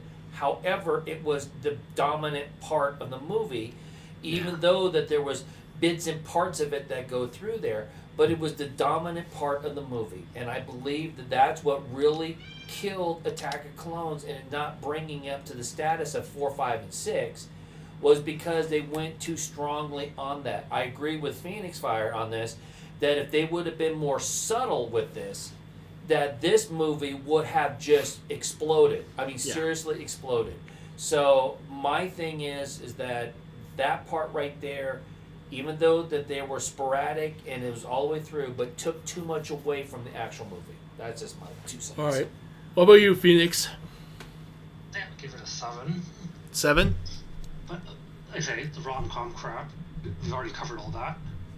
But I like it, at least towards the end of the movie, not counting the wedding, but you finally got to see what was leading up to the dark times of the galaxy. It was the start of the beginning of the end, so to speak. We finally got to see that darkness finally seep through, which was going to start leading us into a era that we're familiar with. True. Yeah, that's true. All right, so you guys want to know your scores? Let's go ahead. Master Chief, yours was 32, and it's now 43. Wow, boy, 43 twice. Well, you can't. Well, the thing is, the things that I didn't think about when I was making the numbers up was, art automatically is a 10, so that's what it was going to be. Design was going to be a 10 in my eyes already. So, I mean, I should have been a little smarter about the other numbers. Phoenix Fire, yours was 35, now 40. Mine was 30, rose to 45. Wow! Somebody who hated the movie. Fucking kill me. God bless it. It's the Last Jedi all over again. Lord Vader, choke death thing here at... Chief, I think you're gonna have to get Retro some alcohol. He's gonna be able to calm down. I need Never gonna recover from this. I need to go Isn't to that I need to crazy? go to the damn bar after this. This is bullshit. I gotta go to the bar after this. I really need a drink. Oh crap! Also, if we're doing that, you're driving. Well, we can't. God bless it. That was I'm gonna- hilarious. I'm I'm, gonna- sorry, but well, I'm 25. I'm going up to 30. Now it's 45. Yours was even better than mine. I mean, Lord. I mean, that's a 15-point jump. Oh, Jesus Christ's sake. What the hell was I thinking? Mine was only 11. His was 5. I Something. freaking... I'll go to the bar tonight to calm Retro down. Damn straight. I need a drink. Jeez, this is what happens to me, people. Alright. Now... Got vodka in the fridge. Alright. Okay, finally. Now we're going to talk about possibly one of my favorite movies of this trilogy, Episode 3, Revenge of the Sith. The movie that, in my personal opinion, gets closer to the original trilogy than any film this franchise has ever done, except for the originals, and we're going to count those out. Out of the prequel trilogy and the sequel trilogy, this film gets closest to the original Star Wars films in every way.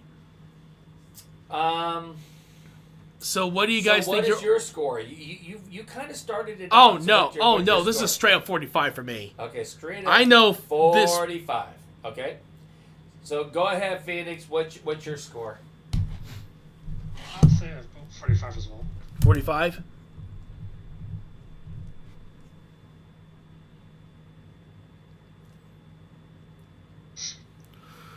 43. 43? Alright. Alright, so let's start off with story. Okay, yes, I know that, yes, there are some awkward romantic scenes, but however, there are very few this time. Well, I know they've learned Less from than two. less than two, and less than one. But however, there's a reason why that some of those romantic scenes work. Take a look at the scene when Padme announces that she's pregnant. You see all the range of emotions that's going through. He's happy, but yet he's also terrified. He's excited, yet he's also a little wary. Because remember, romance is forbidden unless the council says you're allowed to. Because remember, Ki-Adi-Mundi is technically married in the Star Wars lore. He's married and has kids. So if anything, this is a big red flag, and yet he also can't help but feel happy. He's worried and happy at the same time, and you see Hayden Christensen just portray that so well. The next one is when, of course, when Mace Windu are on their way, and the group are on their way to arrest Chancellor Palpatine. When you see both of them looking off into the distance, and you, even though you feel the love that these two have for each other, but you also see how much of a dilemma that Anakin's going through in that scene. All the romantic scenes are used to emphasize his turn to the dark side. I'm not going to go up there and disagree with the point. I just think for right there, it is supposed to illustrate how the emotion of a person can get you that goes towards the dark side. Why in episode 1 I sense much fear in you. It now leads you to start suffering, and it leads to this, and it leads to this. Now and it you leads start this. to finally But realize now that. You understand that. You didn't need the romantic scenes to do that. You needed to understand that having a child is not basically romantic. Having a child is a huge responsibility, but there's always going to be an apprehension because you want to make sure that you're going to do it right and all these other things. This is where your emotion gets even more out of control. Because the thing is, you don't want to pass down anything, or how your kids are going to be, or how is this going to affect all these other different ranges here. But it is basically the fear of what is going forth. That is what Yoda kept sensing, was there's this fear. So now if you take it, it's the fear of having kids, and not necessarily having kids, but how they're going to be raised, what you're going to how they're going to deal with it now. Yes, exactly. And how they're going to explain it to the council, for that matter. Yes, exactly. So his fear was already back up, which I think Palpatine also sensed it and used it to his What about you, Phoenix? What'd you think of the story overall? Oh, I loved it. I'm not gonna lie, I loved every second of it. Oh yeah. Because every time I watch episode 3, I tell this to people all the time, because they sometimes some people will laugh, some people say they'll scoff and they'll be a real prick. But like when you watch episode 3, when you see Anakin's complete turn to the dark side, you have to watch episode 6 because you want to see him get redeemed and come back to the side of light. Damn straight. So it's like that yin and yang balance. Like you see him at his worst, then you want to see him at his good. Actually, if you think about it, I think he was his destiny to go to the dark side, so that when he does embrace the light again, he rebalances the Force. But again, that's a whole can of worms I'll have to talk about when we talk about the original trilogy. But what was your score for story? it's a 10. Okay. I gotta give it a 10. This is where they actually fixed a lot of the wrongdoings of the previous movies and actually did it right. Well, my score is going to be a 10. And also, one thing they didn't really touch upon, but as a fan, you can kind of put 2 and 2 together, is when they finally gave that connection between Anakin and Padme in the Jedi Temple and the built their apartment. Yep. You could tell Padme was a Force sensitive. Yep. Like, Yes. They didn't really want to tell us, but they let you put 2 and 2 together for yourself finally. Yep. And that is the reason why that Leia. She was also, yeah. Yeah, well, plus her dad. Yeah. All right. But what is your score? And another thing, too, that was a big piss off. Like, why did the Jedi gotta be damn dictators? Who can love and who can't? Like, that's not fair to someone. Again, you have to blame Atris on that one from Knights of the Old Republic 2, which, yes, I will get to one of these Star Wars things, because I have to... Just do it next year, because we're going to be talking about the shows next. Oh, I know, but we can still be able to illustrate some things, too. But you got to remember, too, if you go back to a priest in the... or a monk. Well, yeah, monk, but basically a priest. Well, monk would probably be more for the Jedi, but just same thing as like a priest, in the sense that, they're supposed to be celibate, nothing like that. If you want to have to marriage and stuff like that, you have to leave whatever and of course. But it was really funny, one of my priests for the Catholic, he left the religion to go up there and pursue, and come to find out, as in the pursuit of this young lady, and it seemed like everything was going to go well, and then he was like, nope, something drew him back to the church, or like something would draw somebody back to to being a Jedi. It's just whatever they thought would make them the complete Jedi at the time, which doesn't make it right, and it also doesn't make it wrong. Mm-hmm. But just one of those things that they were willing to try, and this one here was a very bad experience that left so it bad. What would you score? Me, I'm gonna. There's something bothering me about it, but I'm gonna give it an 8. Okay. There's just something. You gotta remember, not many people know what Knights of the Old Republic is. That is true. That is. We'll definitely. You can't exactly say that. Okay, so we'll definitely talk about. Well, I already know that. We are going to be talking about the Clone Wars series and Rebels on the same review, because they are technically canon to each other. So we'll do that. So maybe on the second week of next year. Yeah, well, it makes it hard. I mean, it's true. This is what makes it hard. But there was something about certain parts of the of the story in 3. I really can't put my finger on it 100%. I can visualize it in my head, but I just can't put it 100%, but I have to go with an 8 on this one. All right. So let's go on to. Some ways too. Say episode 3, 2. No, I mean, one thing for episode 3, it's kind of like Romeo and Juliet. Well, to a certain extent. Because technically, Anakin died. Anakin got the Jedi Order. But you could also say it was also Hamlet too. Yeah, a little bit of Hamlet. There was a Hamlet and Romeo and Juliet, because you still have to ask yourself the question. Right? It really would come down to the whole premise of 3 was a question, more than anything else. You know what I'm saying? Yeah. All right. Let's get on to the next category, because good Lord, we. We're still. I know, but trust me, for how much we're going to talk about this film in particular, it's going to take a while. Next, of course, is characters. Okay, first of all, Christopher Lee as Count Dooku at the start of this film, fantastic as always. Good to have him back in the episode 3. Sucks he died, but again, it was necessary. Hayden Christensen does a great job at Anakin Skywalker and eventually Darth Vader. He also Ewan McGregor, again, fantastic job. Samuel L. Jackson, again, great as Mace Windu, especially when he really starts pushing the envelope with finally delving a little bit too deep into the dark side there, Mace.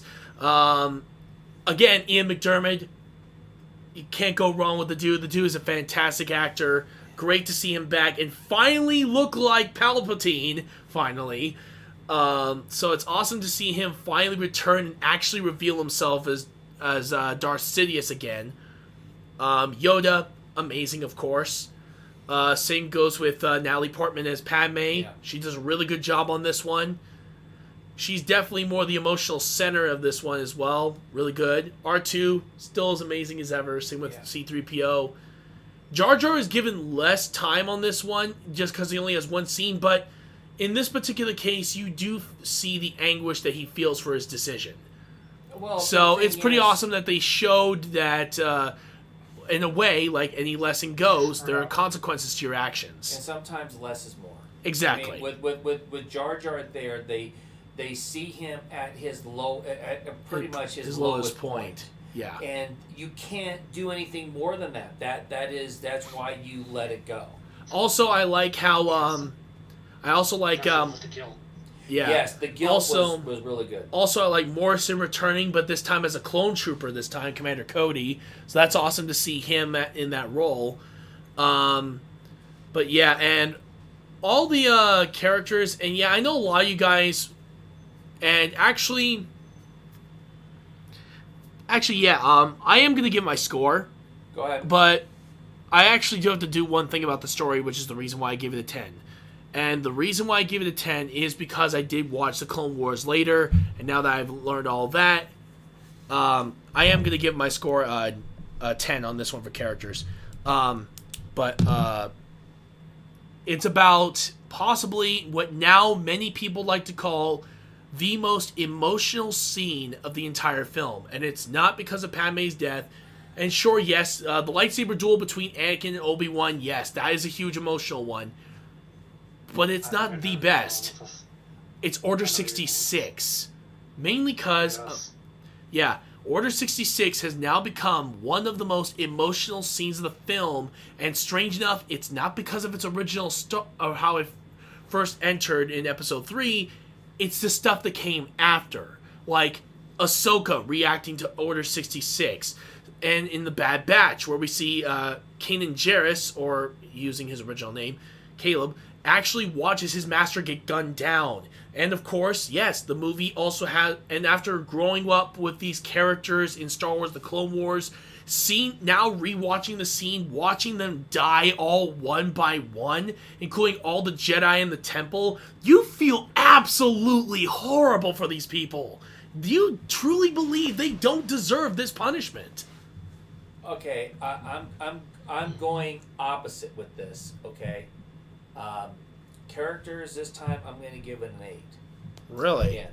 And this is. Are you okay? Premise. No. But listen to the premise. Okay. I'm not trying to say that I think that there was more emotion, that this was going to be the end of a trilogy type of a thing, and I think when you start taking a look at certain scenes in there, even the big fight scene when Anakin, I have the high ground. But when you go in there and you're watching Ewan McGregor say the lines, but remember, this is an end of a trilogy right over here. So I think there was a lot of a different type of emotion that was brought to the screen that was necessarily not meant to be brought to the screen. But I was also taking a look at some of the things, the reason why I couldn't give the story any greater than 8, and the reason why the characters are 8, and I just when you're starting to see the flow of the film in itself, I still think the flow of the film wasn't 100% either. And I think, hold on. the reason why I'm saying this is I just want to lose my train of thought. Oh. It's just the fact of the matter is that when I'm looking at the flow and I'm looking at things, some seems out of place, but also I really do believe because it was the end of the trilogy, I think a lot of people utilized a lot of that different emotion at the wrong times. That's what I looked at, okay? And so mind you, I'm not thinking of all of the other things that kind of tied 2 and 3 together and all that other stuff, is the fact that I'm just looking at it from the lens that I saw it when I remember seeing it for the first time and stuff like that. Yeah. So, and unfortunately, every other time I pick out the same things that bothered me about the movies. So, as I said, I know from you personally, you've only saw bits and pieces of the Clone Wars series. I watched practically every one with you. Yeah, Remember but that? how long has it been since you saw the whole thing? I think I'm not grading all of these scores here are not graded for what I know now. It was at when I remember watching it for the first time and how it affected me the first time, and then how I watched the movie more than once before the Clone Wars, before those things. But I can always pick out those same things. So all I'm saying is that I'm picking out things there that even in the flow of the movie did not make sense. Okay, and that's all right. just What about for you, me. Phoenix Fire? Well, I'm gonna give it a 10, obviously. Well, he is. Why? I'll be honest. They didn't have to introduce anyone because they pretty much have all basically the cast they needed for the characters. And where do you begin? Honestly, okay, Grievous. I've like his storyline. They brought him into like basically. Well, the reason why is actually, according to it, George Lucas was, and remember, the Clone Wars. That Clone Wars miniseries by Jenny Tartakovsky. Technically, that was supposed to be the bridge between the two until he made the Clone Wars series, and he actually was planning to make that before Episode 3. So yeah, technically and I did watch it before 3. So I remember bits and pieces of that 2D show. oh, it was amazing, fantastic. I remember bits and pieces of it. Dude, watch the whole thing again and you'll love it. It's basically Samurai Jack, but with lightsabers. You can't go wrong with Samurai Jack. And I'm sorry. I had to Yes, mention that. that's a good reference. I'll say now, I know you love your Christopher Lee, you love your Count Dooku, but it's like maybe they could have extended his role a bit more before they decided to kill him off. Well, Not just give him that less than 5 minutes of screen time and then boom. I can see where you're coming from, but I'm also trying to see the broader picture of what his character was meant to be. He was never meant to last long. He was just meant to die when he was through with him. I'm not gonna lie. In my opinion, I would have, let him knock Obi-Wan unconscious a bit, but then let Obi-Wan come to, and then just as Obi-Wan's coming to, he can see for himself Anakin's dark side tendency when Dooku gets killed. I really think Obi-Wan would see it. Well, the thing that got me was the fact that honestly, they did not have to do anything with the younglings. I really don't believe that. I mean, that was something that you could have done something totally different, but I really don't believe that you didn't have to necessarily do anything like that. There was other things that you could have done. Okay, the Dooku thing, I could have seen that being extended more into the film and stuff like that, and I think that could have made up for the youngling part of it. That's the part that kind of threw me off, and it bothered me. Not because he is pure evil and stuff like that. I still do not believe that. I guess I just would never have thought of it that way, but I think with Dooku, sad thing is when it comes to the Sith, yeah, unfortunately they did have it. No, but that's still not still. I don't believe that it really needed to be in the movie. You could have done other things that went up there that destroyed. Like he could have made a command that went in there while he was hunting down the Jedi. He could have commanded other people, like the droids, to go in there and to do that. That's one thing he could have done. He could have done that part, and that makes sense to me. You know what I mean? But to actually go in there and feel like you had to do something like that, did Justify your actions. Yeah, exactly. It's like I'm a general. I'm Lord Vader. You guys go in there, take this out while I go hunt the Jedi. You know what I mean? While I go hunt people my own peer set type of a thing. That's what I think would have been more realistic, honestly. That would have been more realistic in my eyes because that's just like they're fodder. Okay, go. I'm going to take fodder and use fodder for fodder. That's what I would have done. Actually, here's a little cool thing. Do you know that kid that attacked those clones and defended Senator Organa? I'm trying to remember. Yeah. Yeah. That's Lucas's son. Oh, no way. His son was... I was like, oh my god. That is nice. I'm like, yeah, that is total... That is good. That is good. You know the scene where Obi-Wan sends Anakin to be the poster boy for the Jedi? Yeah. For the Senate? If you look closely, George Lucas's 2 daughters are in that scene too, and so Yep. is he. Oh yeah. Yeah, he has a tendency of putting cameo of himself and his family in the films. Which is nice. George Lucas's daughter looks human, but yet he's a big, fat, blue alien guy. Yeah. But I'm just saying, Alright. but that's the reason why that I went with the characters being 8. All right. And also for characters I met, Order 66. I'm not gonna lie, I was in grade 8 and I cried like a damn baby for that scene. It was like you just wanted to be upset. Actually, I was older at the time too. You guys were being younger, but being an adult and taking a look like that and understanding tactical. He had the tactical advantage, and he made the order, and it made it work. So I looked at it, and I was like, "Oh, that was smart." Caught him when they were not even expecting it. Yeah, pretty much. The element of surprise. Exactly, and he utilized it very well. All right. Okay. Let's go on to. Well, should we really just skip music and just say 10? 10. Yeah, I'm gonna mention at least. I'm sorry. John Williams, the man. I don't care what anyone says. He's the man. All right, let's take. Okay. I'm going to talk about a couple of them. One is the major track they had for the ending, mainly the final battle between Obi-Wan and Anakin. That one was just absolutely done perfectly right there.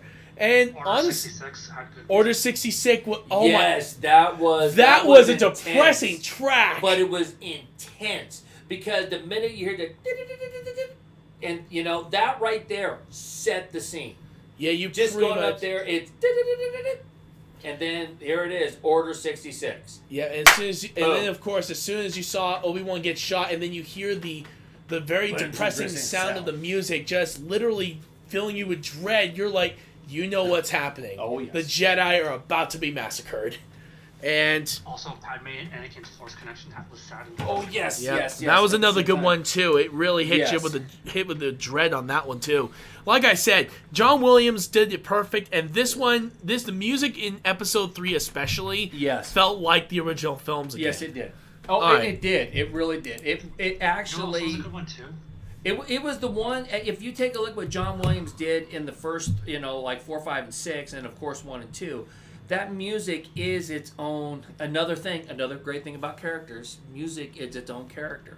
It's just phenomenal. All right. Design. And you got. Oh, I'm sorry. Yeah, what about you? What's another good one for you, man? Yeah. I'll be honest, not gonna lie. A good one. The table when Anakin's getting constructed into Vader. Oh yeah, that one was also very dark, but I loved it. Dark. Especially when you see Anakin and see what he's become. You see him transform, and at the same time, you're also watching Padme die as well. Because it is just absolutely horrifying. It's like, good lord. I have to say, Hayden Christensen reminds me of Heath Ledger. I mean, just from his performances could go in that route if you wanted to. Yes, they want to, but that's my point. What I'm saying is that he's got that same type of emotional intenseness that Heath Ledger had. So it kind of reminds me of, it kind of, not sound bad, it kind of reminded me, it almost looks like Heath took a little bit of that through the Joker, through his transformation to Vader, parts of it. I mean, to me, because it just seemed very similar. Unfortunately, that scene did go for the whole meme of no. Exactly. I'm sorry I had to do that. But yeah, that movie in a strange. What? You know, I mean, another good thing too for the music. What? Was at the end where you see the organas with Leia and the. Oh yeah, Yes, Luke's theme. Luke's theme. Yes, They brought- Luke's theme. Yes. Luke's themes, and you get Leia's theme. Or you get Leia's too. Yes, Yeah. that's true. That's true. That's true. Yeah, they you get bring your both Leia's themes theme. back for the ending, which Yes. honestly is like, yeah, this is their origin story. Yes, it is. Very much. Very much. No. I agree with that. Throwback. Yeah, Wow, like I forgot good all. lord. I forgot all about that. I did. The Shit. tears of I mean, shoot. the tears of happiness, but also tears of sadness. Yes, Yeah. that's very true. Very true. It It is, was yeah, awesome. and not to mention It was seeing Uncle Ben and And- Uncle Owen and Aunt Beru Aunt literally Beru, holding yeah. on to him as the sun sets, sets. exactly like Yes. the first scene. Yes. One of the best scenes in episode 4. Literally seeing Luke watch the two suns set and they actually did the same for Rey in the end of episode 9, which yes. honestly was a very smart callback. Because she took the name Skywalker, Yep. and the suns were setting there. So I'm willing to say that's one good thing about that. Another good thing about that film. So That's one way to tie the saga all into one. Yes, it was. That It was one just basically scene. That one scene. Yes, exactly. So okay, so we're done with music, right? yeah, Okay, we're going on to I don't. we're going on to design, and this is perfection beyond a shadow of a doubt. I gotta go with a 10 on this one. I'm sorry. This is the quintessential of what CGI should be capable of for Star Wars. Where I did see some flaws in the other, and I did see a few nitpicks here and there for the other two. This one, I didn't have any nitpicks whatsoever. Well, if you figure that technology does not live in a bubble, you know what I mean? Because Oh, yeah, of technology course. does not live in a bubble. So when you start thinking about something like that, you have to be thinking of something on the lines that, of course, his imagination to what the world is. There's just no way that computers can keep up with his brain. True. You know, so yes, you were going to see some in 1. You were going to see very little in 2, and in 3, I have to say, by CGI standards and stuff like that, the design of everything was very spot on. You know, and again, I'll probably have to give design a 10. 10? All right. What about you, Phoenix Fire? And 10? Yeah. literally, all those graphics, They did. you just could not. You didn't want to take your eyes off the screen. True. That is very Rude. true. 'Cause I mean, when I went to see it in theaters, I had to go to the bathroom. It's like I didn't really want to leave because You were gonna miss something. So good. Yeah. Exactly. You didn't want to leave, just miss one part. It's like you wanted to stay in your seat. You didn't care if you peed your pants, but it's like when you had to go bathroom, it's like you had to go. But just the way everything was so beautiful, like just, You know, you would so hate to well. miss the part that everybody talks in school. You would hate to miss that Yeah. part. And then, you know of what I course, mean? yeah, like, actually, you're the one that gets left out. yeah. Also, I like the some of the atmospheric scenes of this before we go into the other. Yeah. Is the atmospheric scenes like when you see Anakin after he had massacred everybody in Mustafar, you see him crying tears. You know he's regretting his decision, but now he knows he can't go back. Or the scene with Padme's death, you see so much darkness in the scene where they really made it. It made you feel really damn depressed seeing all this occur. But it's the same fear.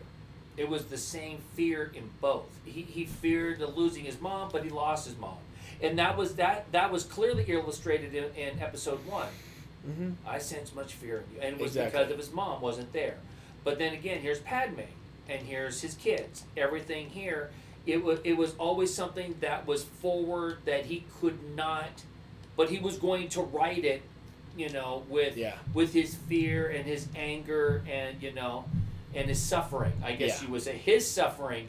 I think the way Yoda put it, and I didn't understand it until right now as we're speaking it, he wasn't talking about suffering. He was talking about his suffering, but he didn't say it. He said the word suffering. In general, yeah. In general, yeah. So design, I gave it a 10, but I'm going to have to use the head here. But The thing is, like, So what would you give Atmosphere then? Atmosphere, I'm still I'm going to give it an 8 for Atmosphere. The reason why is we get back to story and we get back to characters.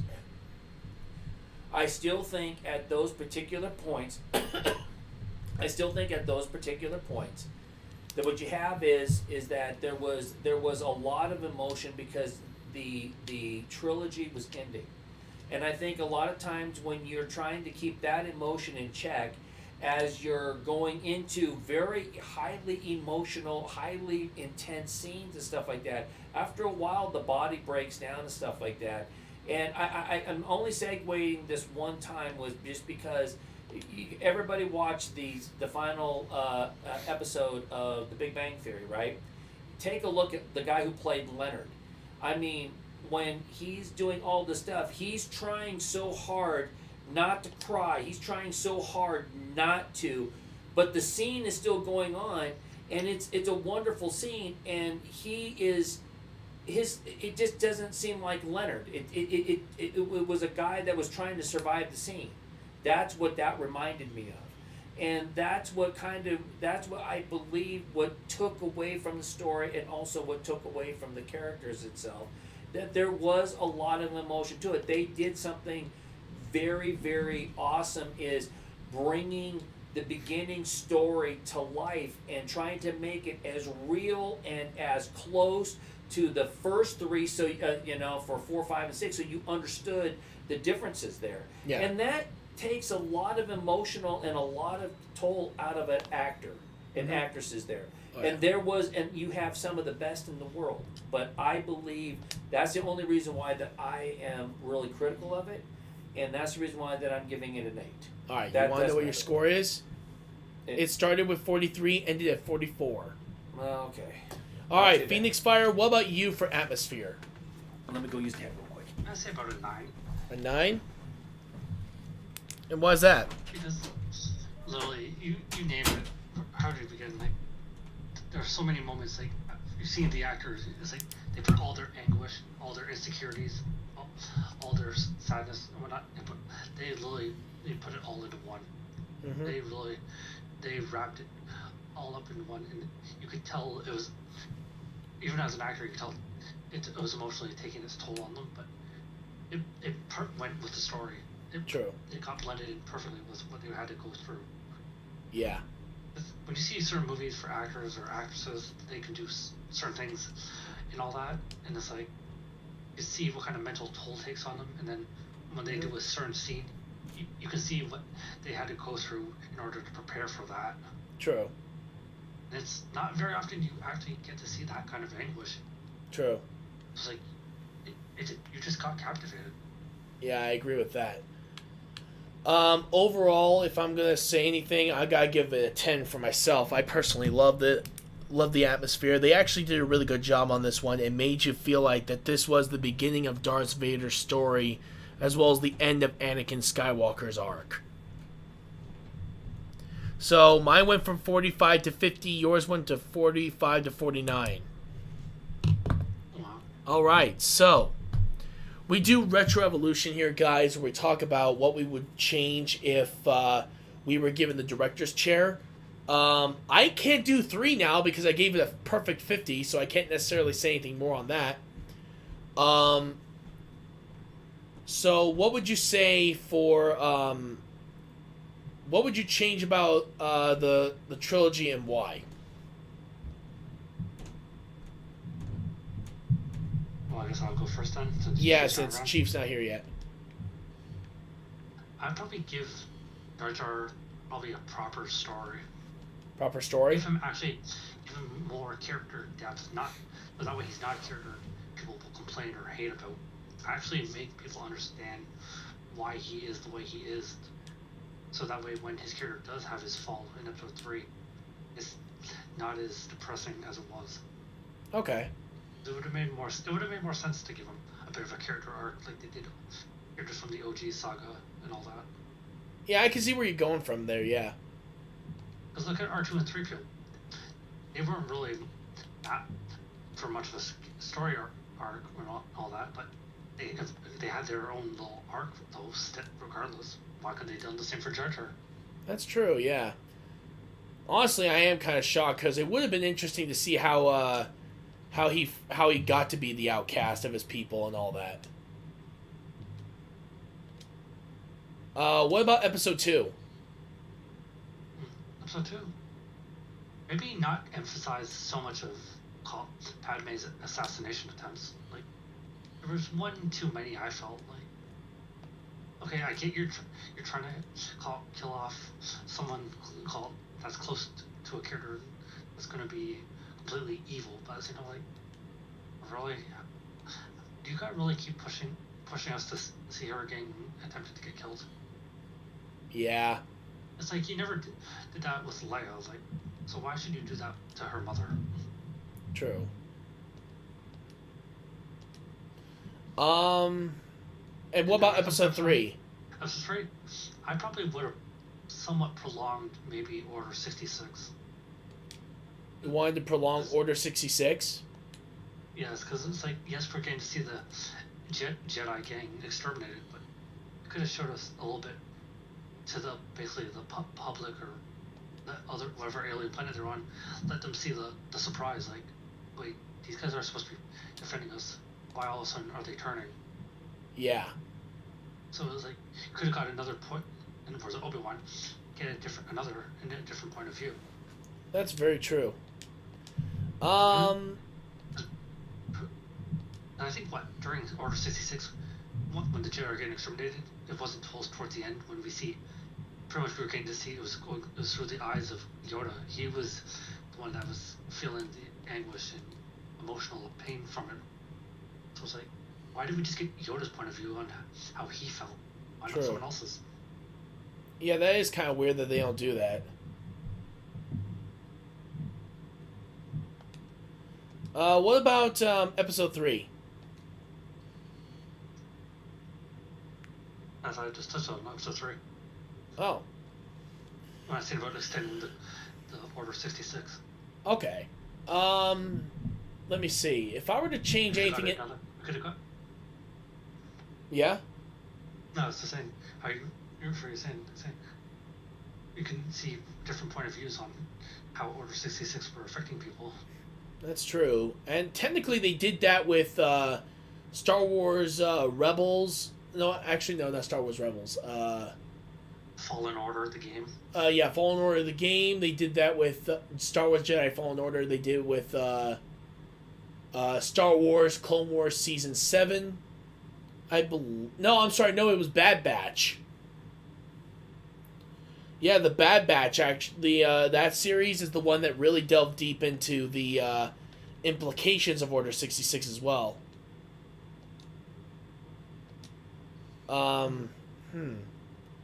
I guess if I were to change anything, I think make Jar Jar less of a comedic character, in my personal opinion, and actually give him, and I'm with Phoenix Fire, give a little bit more detail on his backstory, make him less of a comedic character and actually someone who could actually help. Exactly, give him that story arc. Yeah, give him more of a story to work with. True, and I think that definitely would work out if they just did that. I think it would have been perfect, personally. In episode 2, if he had a story arc in episode 2, when he gets manipulated. For episode 2, I'm sure he has some kind of feelings. Episode 2. Okay, get rid of the scene with Obi-Wan at the diner. That was... Dear God, why? Look, I don't mind that. I don't personally mind the interaction with him and his friend. That's pretty cool. But why did you have to make the diner look like something from the 50s? It is a galaxy far, far away. Yeah, but come on, dude. That is way too on the nose. I guess because they showed the nightlife the previous few minutes ago and all that in the movie. That's why they wanted to make it somewhat during the daytime. True. But, okay, I already talked about the two films, but I do have to say this. There's actually one good joke in episode 2, and I do remember it. It is the guy with the death sticks. No, yeah. Like, remember, he's like, "Hey, do you want some death sticks? You don't want to sell me death sticks. I don't want to sell you death sticks. You want to go home and rethink your life. I want to go home and rethink my life." I think the best part is when they're in the nightclub looking for the assassin, and if you look closely, they're playing episode 1 Pod Racer for the S64. Yeah, they actually are, and I honestly thought that was pretty funny. And also, kind of makes sense, honestly, because, good lord, that is a sport. Why not talk about other Star Wars sports? That'd be awesome. And that's something too, I noticed episode 2 didn't really do much bragging or things for product placement like they did in episodes 1 and 3.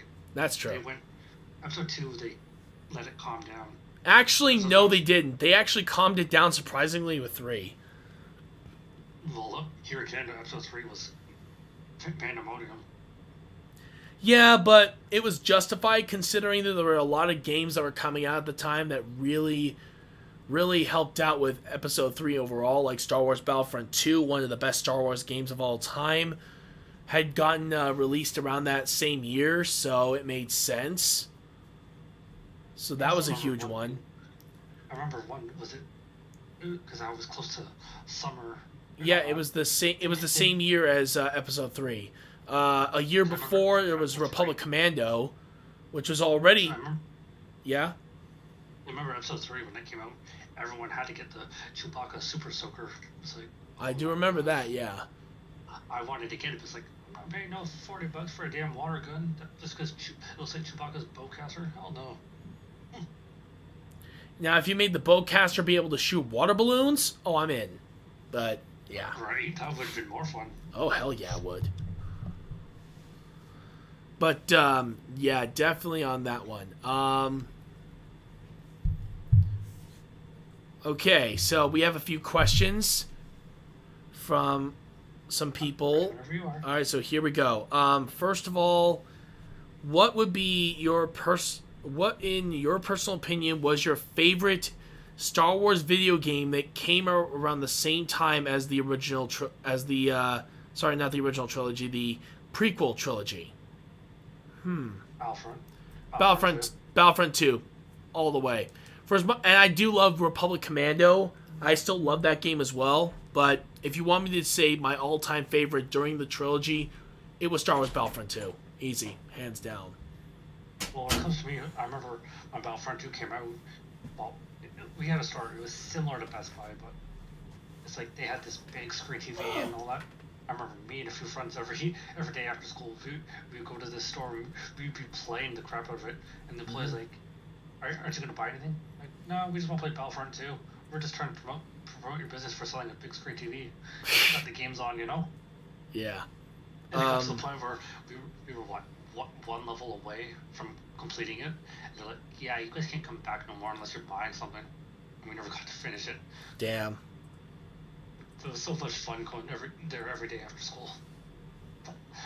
That best time of my life for 2 months. Yeah. Okay. Alright, so, next question. Give me a second. Alright. Okay. What do you think, if you were to choose one character to remove from the Star Wars universe, who would it be? That's a good question. That's a good question. Is that for the prequels or Prequels in this case, because just the prequels? yeah, Is the that whole prequels. saga? No, just the prequels. They said. Okay, obviously, I think the most common answer everyone's expecting is Jar Jar. I think everyone's would go on that, but no. I honestly. If I could say, Go ahead. I'd say if I can get rid of any character, I'd get rid of Palpatine. You know, honestly, I can honestly say that out of all of the stuff that we had, I could actually do without Grievous. And the reason why is just because so what he's a droid that can wield lightsabers and he's killed Jedi. You know what? Droids have accidentally killed Jedi. Okay, Grievous really did nothing for me. I mean, he was. It didn't matter if he was in the scene or not in the scene. I really felt that to me personally, you could have got rid of Grievous and that would have been it. But for all the other characters, even Jar Jar, because you saw Jar Jar going from a bungling person, Idiot. that goes in there, makes a poor decision, but he did it compassionately. It wasn't like it was one that was done maliciously or anything like that.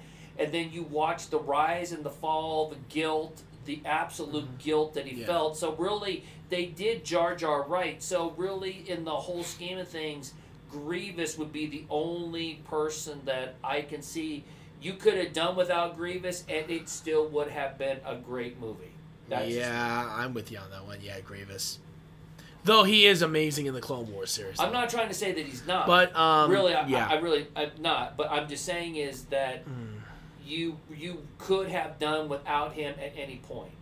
Seriously, this is where you could have put Dooku in there a little bit more too. True. There you go. Okay. I didn't think of it. I'm saying actually no, not Palpatine for me. I'm gonna take that back. I'll say Master Sifo Dyas, because really, why should he be the only one to think about doing a clone army?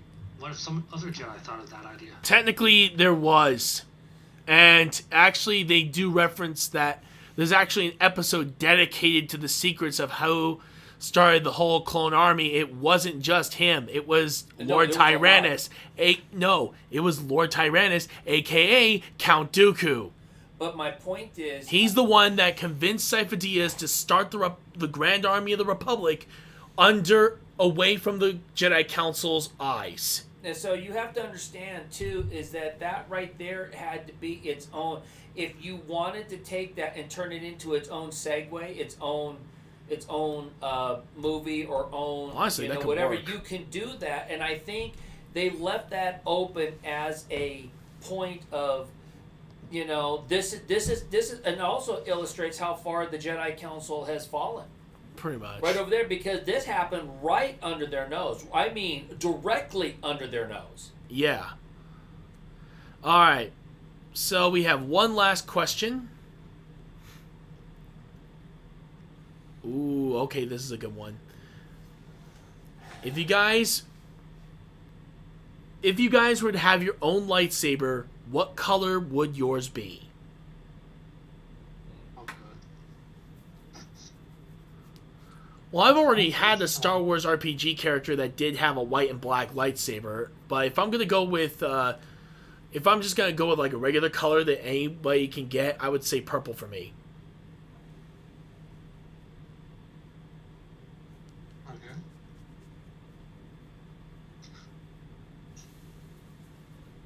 That's an interesting one. I can't be honest.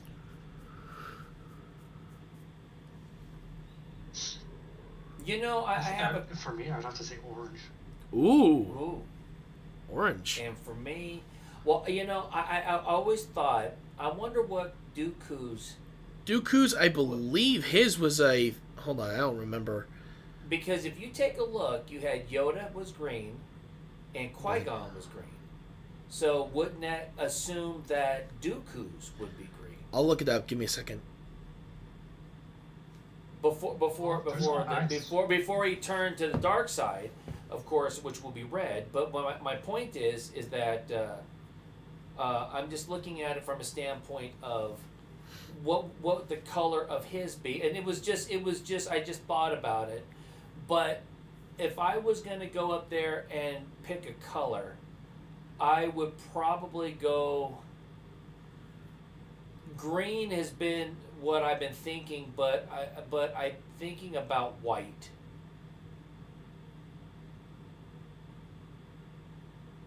White?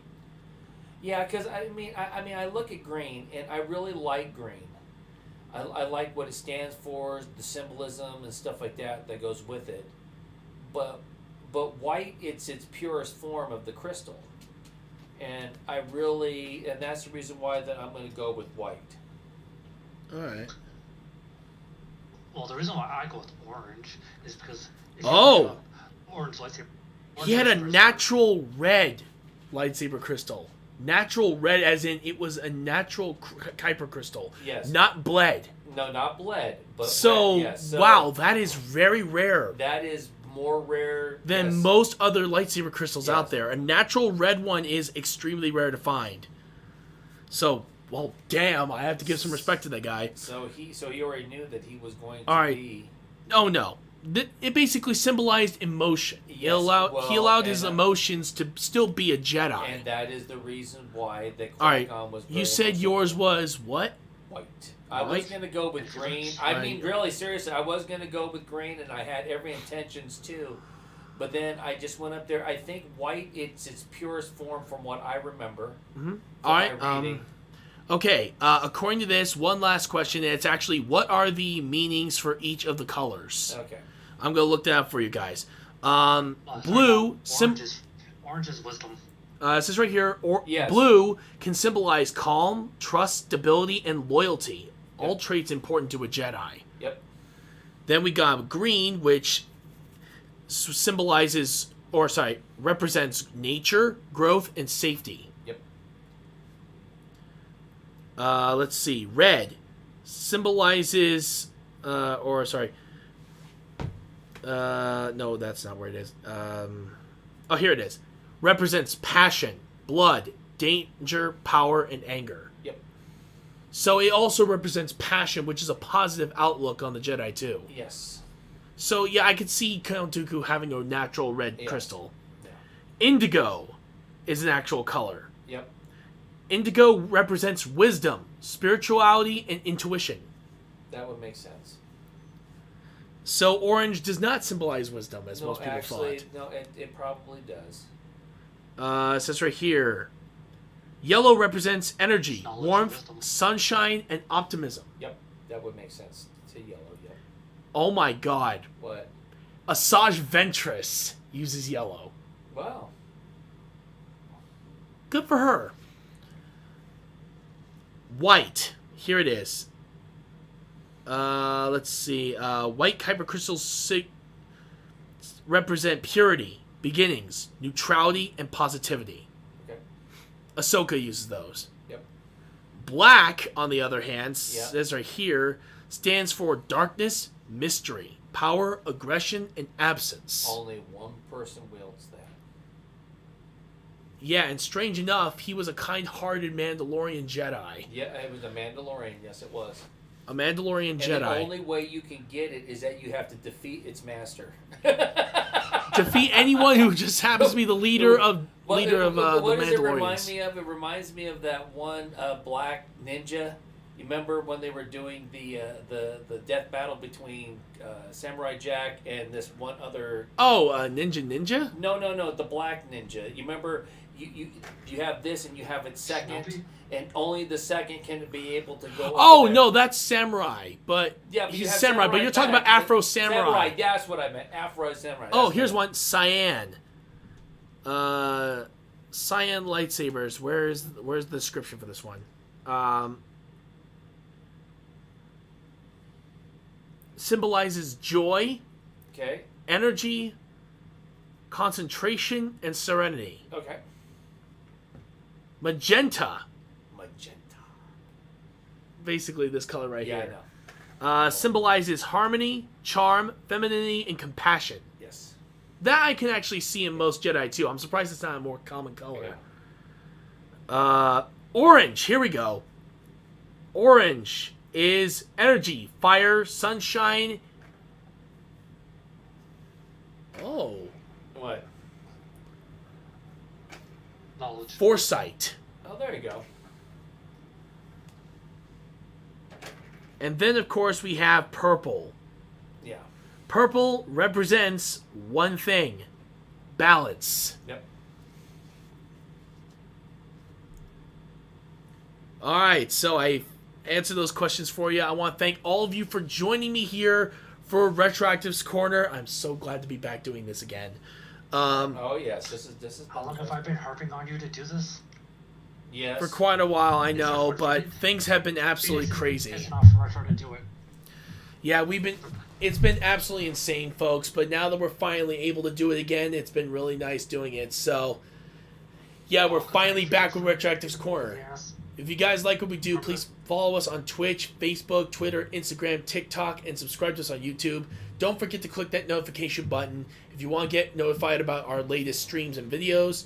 And, of course, don't ever forget to click the like button and share so you can let everybody know about our channel so we can spread this awesome community and try to make it a more welcoming environment. So, if you also want to help support the channel, you can donate through bits, stars, or through PayPal if you so wish to. You could also join us on our on Twitch for subscriptions through the tier system, or if you have Amazon Prime, you can join us for free, subscribe to us for free, no additional charge. Also, want to let you guys know is that if you get Amazon Prime, which of course if you guys are if you guys are younger and you want to subscribe through Amazon Prime, get your parents' permission before you subscribe. You get amazing deals, free shipping, and you get access to Amazon Prime Video, where it has a lot of movies from across the world. I watched Train to Busan, fantastic film, fantastic Korean film. Highly recommend giving it a try. Great zombie flick. And of course, you can also join us as a producer of our channel by joining our Patreon. You can check us out on our website on www.mrretroactive.com. All right, tomorrow, Lego Star Wars: The Skywalker Saga, and then on Monday, the Complete Saga, where Phoenix Fire is going to be helping me out on trying to complete that said game, because we're right now only dealing with the blue mini kits. Or a pain in the goddamn ass. Oh, Okay, yes, well, they you're are. down to under 1%, right? Me? Yeah, for completion. My completion is what, 93.5? Oh, I thought you were at 99.3. That's what I thought you were at. I can't remember. I know it's something 90. Yeah. Yeah. Well, don't worry. That's We'll why be I'm helping you out because we're basically in the same boat right now.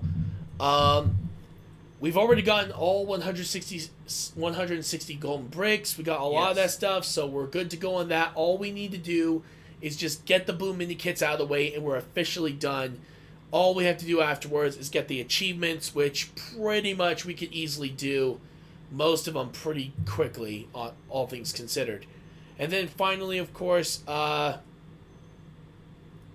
give me a second. Just need to double check something. I'll send you a YouTube playlist if you want for the blue mini kits. That way you can study them like I've been doing. Oh, yeah. We won't be screwed over. Like, okay, we got this much time. Like, where's this one? Where's that one? Yep. That's And, true. yep, and of course I'll we got... send you this guide. I've been studying them like crazy. Nice. We'll also be doing Jedi Starfighter on Tuesday, and on Wednesday we'll be having a day off. It is my parents' anniversary, so they will not be able to... So they you won't be really hearing from Master Chief for a few days.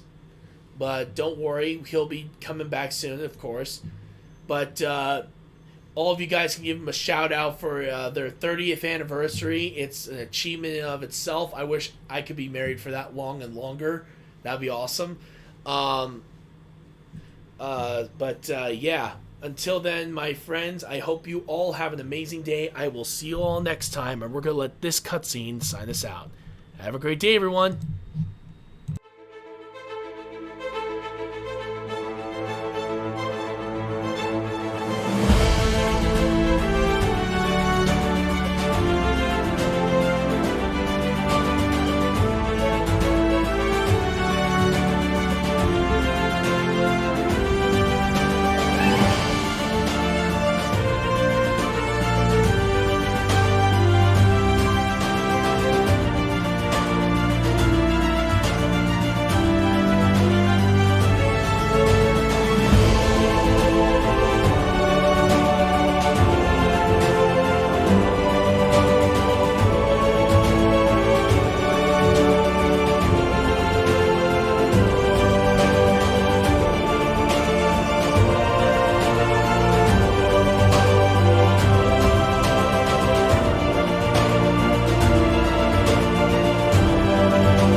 until then, I hope you all have an amazing day. I will see you all next time. This is Mr. Retroactive signing out.